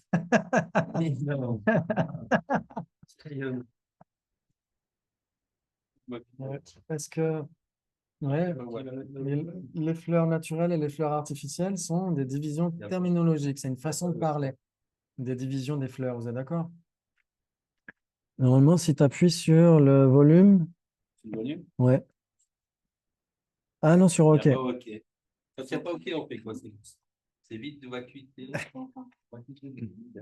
Oui, très bien. Donc, est-ce que les fleurs artificielles sont des fleurs? Et pourtant, on les appelle des fleurs. Donc, bodhicitta ultime, on l'appelle bodhicitta, mais n'est pas une bodhicitta.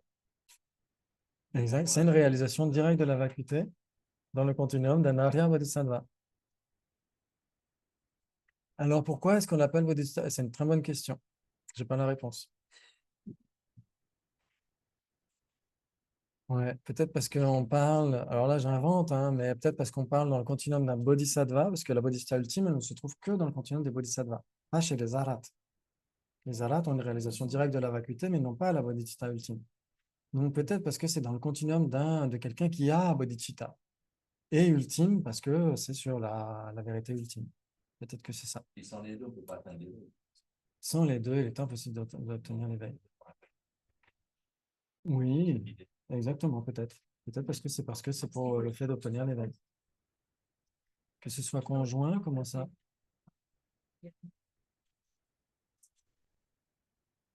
Oui, exactement. Ouais, exactement. Nécessairement.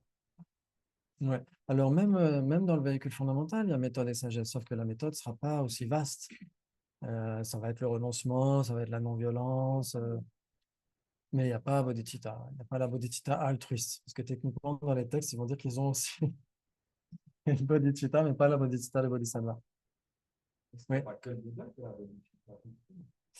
Alors, si on dit que la bodhicitta ultime, c'est la réalisation directe de la vacuité dans le continuum d'un mahayaniste, le Bouddha a une bodhicitta ultime, mais pas que lui. Il y a aussi les Arya Bodhisattvas.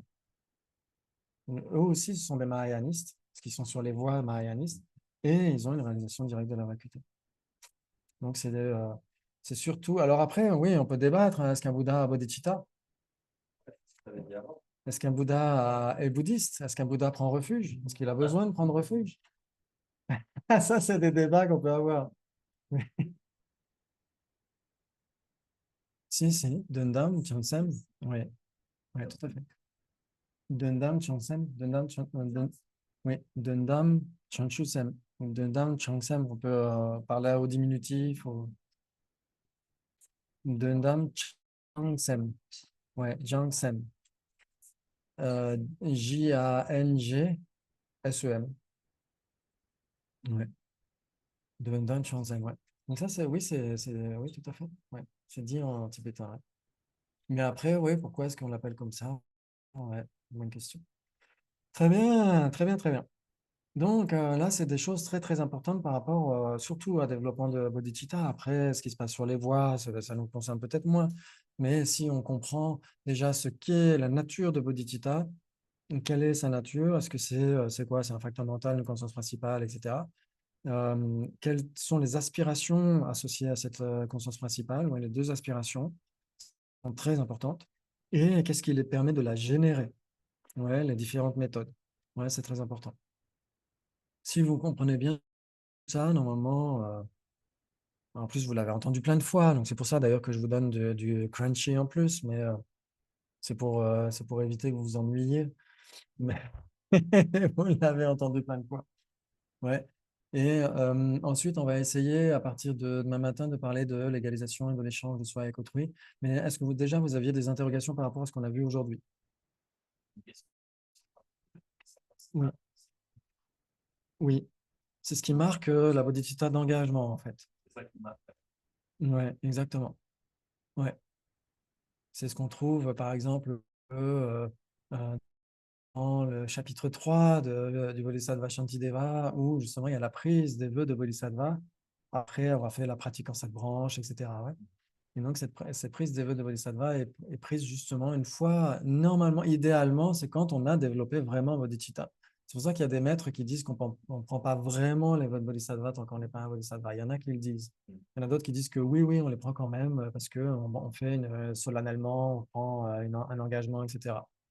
Donc, il y a différentes visions par rapport à ça chez les geishés.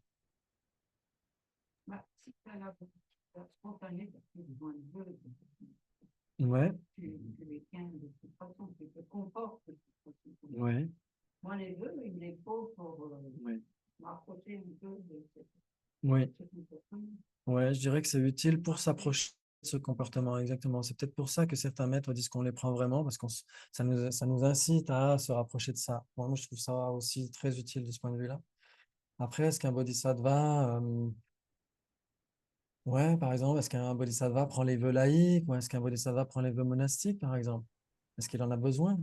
Mais en fait, il y en a qui disent que oui, il y en a qui disent qu'il y a des bodhisattvas, par exemple, dans les sutras, on voit avec une vaste assemblée de bodhisattvas, une vaste assemblée de bhikshus, de bhikshuni, etc.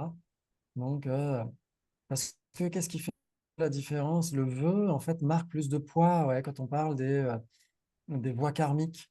Ouais, dans les voies karmiques, les 10 négativités, les 10 activités blanches, etc. Ouais, quand on dit, par exemple, s'abstenir de tuer, on a, on a quoi? On a l'objet. Oui, on a l'objet, on a la motivation, on a la préparation de l'acte et la conclusion de l'acte. Ouais. Et donc, l'objet, parfois, c'est le support. Des fois, c'est le support. C'est qui prend, qui fait ce type d'activité. Par exemple, si quelqu'un ne prend pas de vœu du tout et que cette personne s'abstient de tuer ponctuellement, par exemple, il y a une fourmi qui est là ou un moustique qui est là, la personne se dit, ah non, je ne vais pas tuer le moustique. Mais la personne n'a pas pris de vœu. Dans ce cas-là, elle accumule quelque chose de très vertueux. Mais si quelqu'un prend le vœu de ne pas tuer, même quand il n'y a pas l'occasion de ne pas tuer, cette personne continue d'accumuler le même mérite, même quand il n'y a pas de moustique, quand il n'y a pas de fourmis à tuer, etc. Donc c'est là où il y a peut-être cette distinction. Et peut-être justement, oui, par rapport aux vœux, pour les bodhisattvas qui prennent des vœux, etc., c'est peut-être justement pour renforcer le pouvoir de leur mérite. Parce que par exemple, si moi je donne un morceau de chocolat à quelqu'un et toi tu donnes un morceau de chocolat à quelqu'un, si on a tous les deux une bonne motivation, tu vas accumuler plus de mérite parce que tu as plus de vœux. Donc c'est pour ça que les vœux sont pris. Est-ce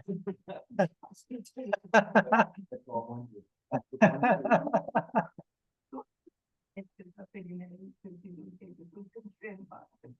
Oui, si c'est avec une bonne motivation, parce que tu sais que la personne aime le chocolat, etc. Si on a tous les deux cette motivation parce que cette personne aime le chocolat, dans ce cas-là, les mérites vont être démultipliés si la personne a plus de vœux.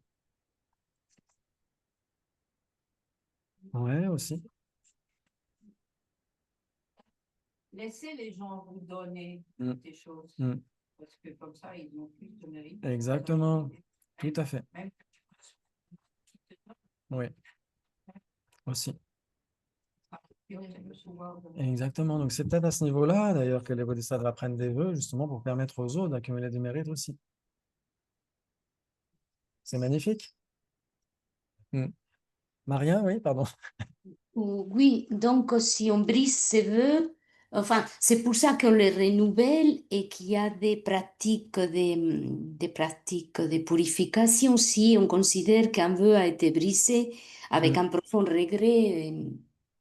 Oui, ça dépend quel type de vœu.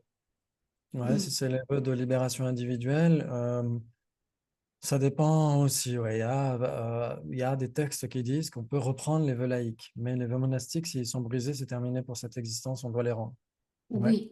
Oui, On peut oui. les rendre avant de les briser, c'est mieux. hein, tant qu'à faire. Si on pense qu'on est dans une situation qui pourrait les endommager, il vaut mieux les rendre. Dans ce cas-là, on les garde purs et on les rend purs. Dans ce cas-là, c'est bien. Mais si c'est des vœux monastiques qui sont brisés, pour cette existence, c'est terminé. Après, il y a bon, après, c'est pour les moines ou les mounias, donc ça, c'est autre chose. Mais sinon, après, pour les vœux de Bodhisattva, pour les rompre, il faut les 4 liens. Pour les 18 vœux, parmi les 18 vœux, les 16, il y en a 16 où il y a les 4 liens, ouais. Ouais. Avoir cette intention avoir d'abord l'idée d'effectuer un acte, avoir l'intention et accomplir l'acte, non? Parce que Oui, sinon, il est incomplet, le karma est incomplet. exactement. Et surtout, ne pas y voir une faute. Ouais. Nye, mimi, tatu, de malala. Ouais. Gago, moza, teme, kuntishi. Ouais, il y a les 4 liens affligés. Si on n'y voit pas une faute et qu'on ne s'abstient pas de commettre cette activité et qu'au contraire, on s'en réjouit et qu'on n'a pas honte par rapport à ça. Ouais, les 4 liens affligés. Ah, Il y en peux-tu a 2 où il n'y a répéter? pas besoin. Oui, exactement. Le 8e, le 9e et le 18e. Le 9e et le 18e, c'est abandonner les êtres, abandonner bodhicitta, abandonner l'amour pour les êtres et à entretenir des vues fausses délibérément. Si on a ça, il n'y a pas besoin des 4 liens affligés. À ce moment-là, on rompt ses vœux de bodhisattva. Alors, on peut les reprendre, les vœux de bodhisattva, mais il est mentionné quand même dans les textes que quelqu'un qui rompt ses vœux de bodhisattva ralentit d'autant sa progression dans les voies. Ouais, donc, au lieu de 3 aires cosmiques incommensurables, ça peut être 5, 8, etc.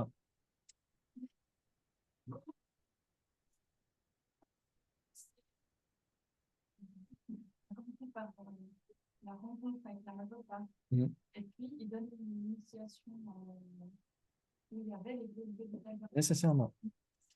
Oui.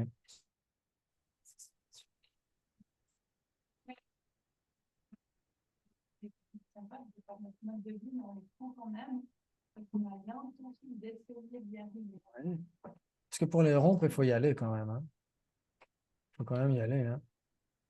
Alors, si on ne les connaît pas, comme on avait vu, on avait les 4 portes de la rupture des vœux. Ouais, vous vous souvenez? C'était quoi? Ne pas les connaître. Oui. Ouais. Oui. L'irrespect. L'irrespect. C'est-à-dire que même si on les connaît, mais qu'on ne les respecte pas. L'irrespect. Ensuite, le 3e, l'insouciance, la négligence. L'opposé de l'esprit consciencieux. Et le dernier, c'est un excès d'affliction. C'est-à-dire que même si on connaît nos vœux, même si on les respecte, même si on est consciencieux, parfois on est dans la colère, etc. On pourrait écraser un animal, etc. par colère ou par attachement obsessionnel, etc. Donc ça, c'est les 4 portes de la rupture des vœux. Ouais. Mais si on connaît les vœux de Bodhisattva, pour les rompre, faut quand même en vouloir. Ça veut dire, ouais, normalement, on les connaît, donc on sait à peu près comment ça fonctionne. S'il n'y a pas les 4 liens, ils sont toujours réparables. Pour les 4 liens, c'est-à-dire tant qu'il n'y a pas le fait de ne pas y voir une faute, nyemi, mita en tibétain, s'il n'y a pas ce fait-là, si on se dit ah non, c'est pas une faute, s'il n'y a pas ça, à ce moment-là, c'est pas une offense lourde. S'il y a ça, il y a nécessairement une offense lourde.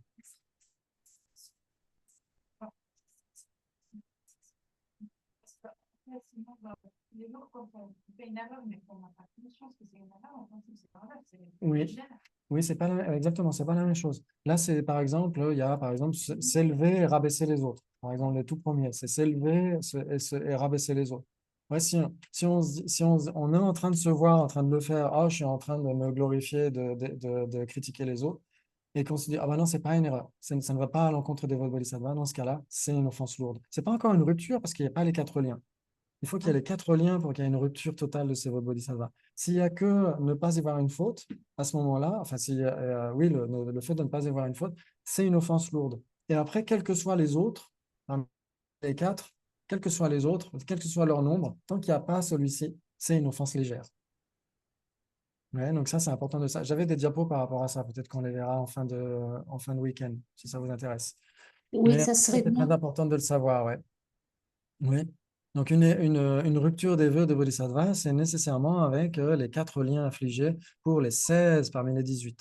Il n'y a que le 9e et le 18e qui n'ont pas ces 4 liens. C'est-à-dire, comme on l'a dit, abandonner les aides, se dire, ah, je n'obtiendrai pas l'éveil pour cette personne parce que Elle m'a pas ouvert la porte. On a claqué la porte au nez tout à l'heure, Sarah. Je rigole. Et donc, je ne tiendrai pas l'éveil pour cette personne. Là, les vœux sont rompus.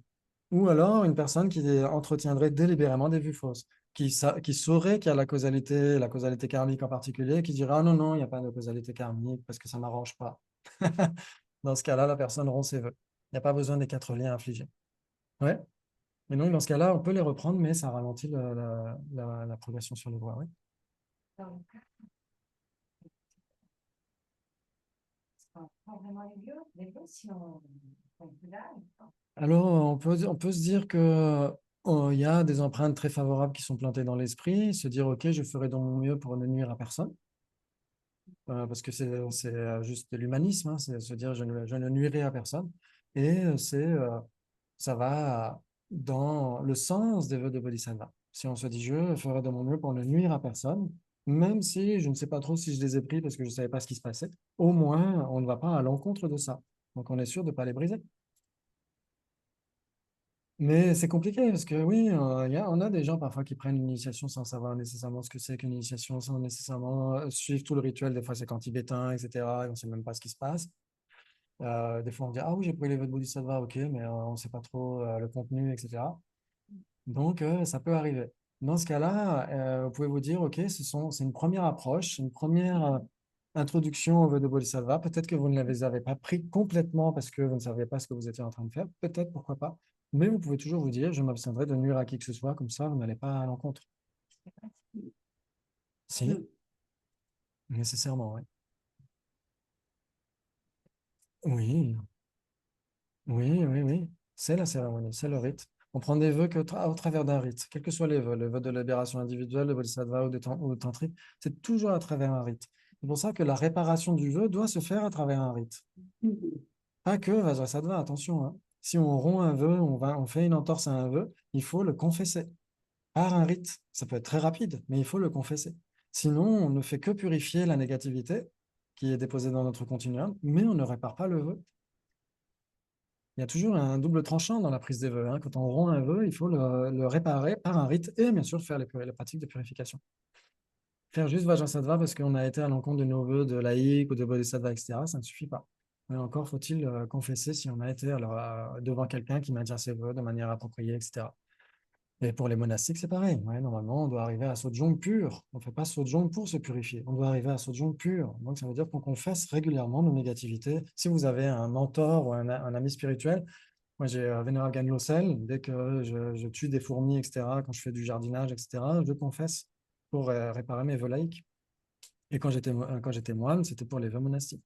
On se confessait mutuellement. C'est très important parce que les vœux, c'est toujours à travers un rite. La réparation des vœux, c'est à travers un rite aussi.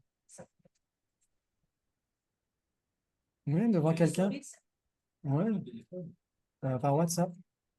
Par WhatsApp. Et si on a une pratique, lors de ces pratiques, est-ce qu'on peut confesser un vœu Oui, que ça l'on peut veut être, briser ça peut être lors de la quel- pratique en général? Oui, alors ça dépend si c'est une offense légère, comme on a dit, ça peut être devant quelqu'un qu'on visualise, etc. Si c'est une offense plus lourde, etc., c'est mieux que ce soit devant quelqu'un en chair et en os. Mais pour les Oui, vœux de parce que Bodhisattva, c'est mentionné comme ça. Quand c'est une offense légère, on les reprend, etc., devant nos maîtres visualisés, etc. Et donc là, tout va bien, on répare comme ça.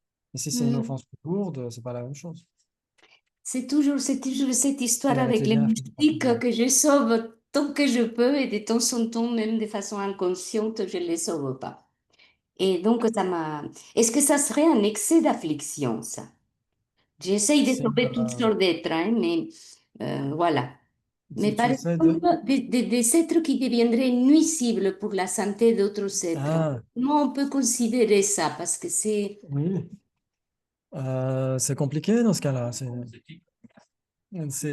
des êtres qui sont nuisibles pour d'autres, des animaux ou des insectes qui sont nuisibles pour d'autres personnes, par exemple, c'est ça? Une prolifération, par exemple. Oui.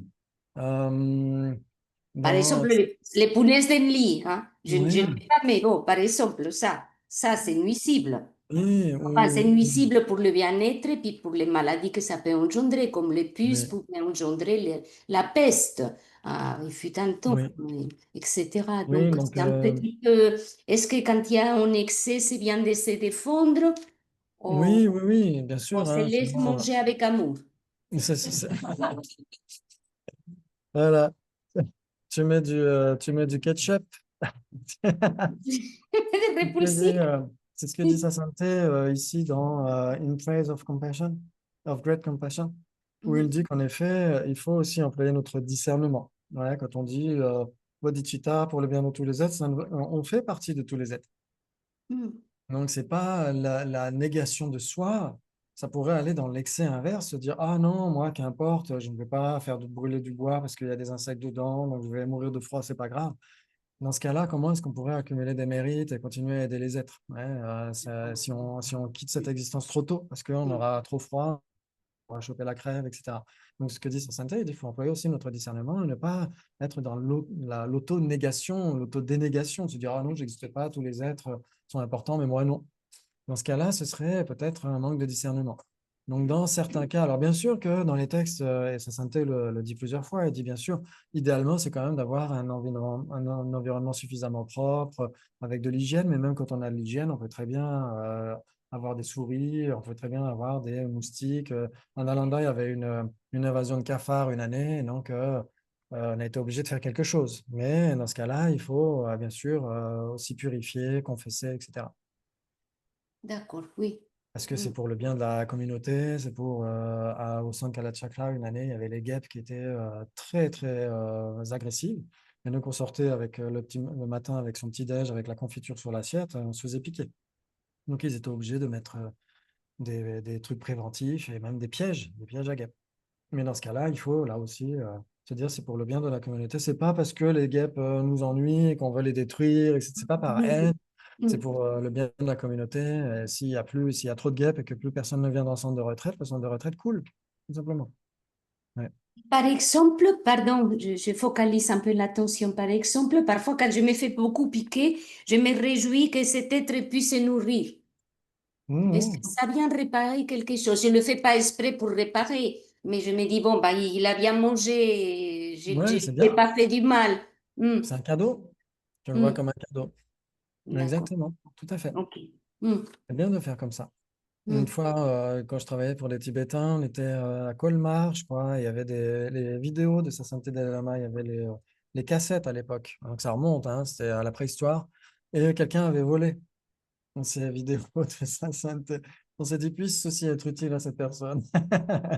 Parce que voler du Dharma, c'est encore pire. Donc nous, on s'est dit, puisse ceci être utile? On l'a considéré comme une offrande. Ça ne change rien pour l'esprit de la personne qui, elle, a voulu voler de toute façon. Mais peut-être que ça allège quelque chose. Peut-être déjà, nous, ça évite d'être dans la colère ou non, etc. Et pour la personne, peut-être que ça allège quelque chose, je ne sais pas. Faudrait voir. C'est hmm, compliqué. hmm. C'est compliqué parce qu'on avait eu un débat par rapport à ça. Une fois, j'avais laissé mon vélo, oui, à côté de l'Avor, etc., pour que quelqu'un le prenne. Parce que, oui, parce qu'il était foutu, etc. Et, enfin, il était foutu. Il pouvait encore marcher, mais il m'agaçait. Il fallait toujours que je le répare. Et donc, on s'était posé la question, est-ce que la personne qui va le prendre le vole ou pas? Même si toi, tu décides de le donner, la personne se dit, ah, mais tiens, ça appartient à quelqu'un, je vais quand même le prendre. Et donc, on s'était posé la question, est-ce que la personne... Oui, dans ce cas-là, il faut laisser un message. En fait, avec Toine, qui bossait à Nalanda, on avait été le récupérer. Il m'a dit non, non, tu le récupères. Et en fait, chez le garagiste, j'ai laissé le vélo. Ouais. Ouais. Ouais. Oui, exactement. Personne ne va le prendre. Par contre, chez le réparateur de vélo, il me semble que je lui avais laissé le vélo. Ouais, exactement. Je lui avais dit, ouais, vous pouvez le garder. Ouais. Hmm. Et donc, dans ce cas-là, ça joue. La personne ne vole pas. Mais si on laisse un truc, on décide que la personne le prend, mais qu'on ne on le signifie pas, est-ce qu'elle vole ou pas, là, c'est pourquoi il vaut mieux mettre un message. Il vaut mieux mettre un message, servez-vous. Alors après, pour les moustiques, tu peux pas le mettre. Pour les Hmm. moustiques, tu peux pas savoir. Même si tu décides que tu leur donnes ton sang, est-ce qu'eux, ils le volent quand même ou pas? Ça, c'est une autre question. Parce que tu peux pas leur signifier, servez-vous. Hmm. Donc voilà, c'est pas grave, on peut pas trop se prendre le chou, on essaye de faire avec les choses avec une bonne motivation, et puis après, advienne que pourra. Au moins, on ne regrette rien. Ouais, très bien. Et donc, on peut se réjouir d'avoir accumulé énormément de mérites parce qu'on a essayé de développer, de méditer, de comprendre cette attitude la plus magnifique qui puisse exister dans cet univers. Aimer des êtres qu'on n'a jamais rencontrés dans cette existence, on ne connaît même pas leur visage, leur nom, etc. Et malgré tout, on sait qu'ils ont soif de bonheur et on leur souhaite cela et on veut obtenir l'éveil pour cela. C'est juste magnifique. C'est juste magnifique. Et donc, on peut dédier ces mérites à la longue vie et l'excellente santé de sa Sainteté Dalai Lama et de tous les autres maîtres pleinement qualifiés, à Yangtze Lama Sopa Rinpoche, et à tous les pratiquants, tous les bodhisattvas, les buddhas, les arhats, etc., se réjouir de leurs mérites et prier pour que leurs activités éveillées continuent d'être utiles aux êtres, que tous les droits humains et non humains soient respectés, les droits du vivant soient respectés le plus rapidement possible, les droits de la planète, les droits de l'environnement soient respectés le plus rapidement possible, et que tous les enfants aillent à l'école et une éducation éclairée du cœur comme de l'esprit. Parce que comme disait Victor Hugo, l'esprit se nourrit de ce qu'il reçoit et le cœur de ce qu'il donne. Merci beaucoup et à demain. À demain. Merci. Merci. À Excellente demain. soirée. À Bonne soirée. demain. À demain, 10h. Mhm. Sur le même plateau. Merci. Ciao.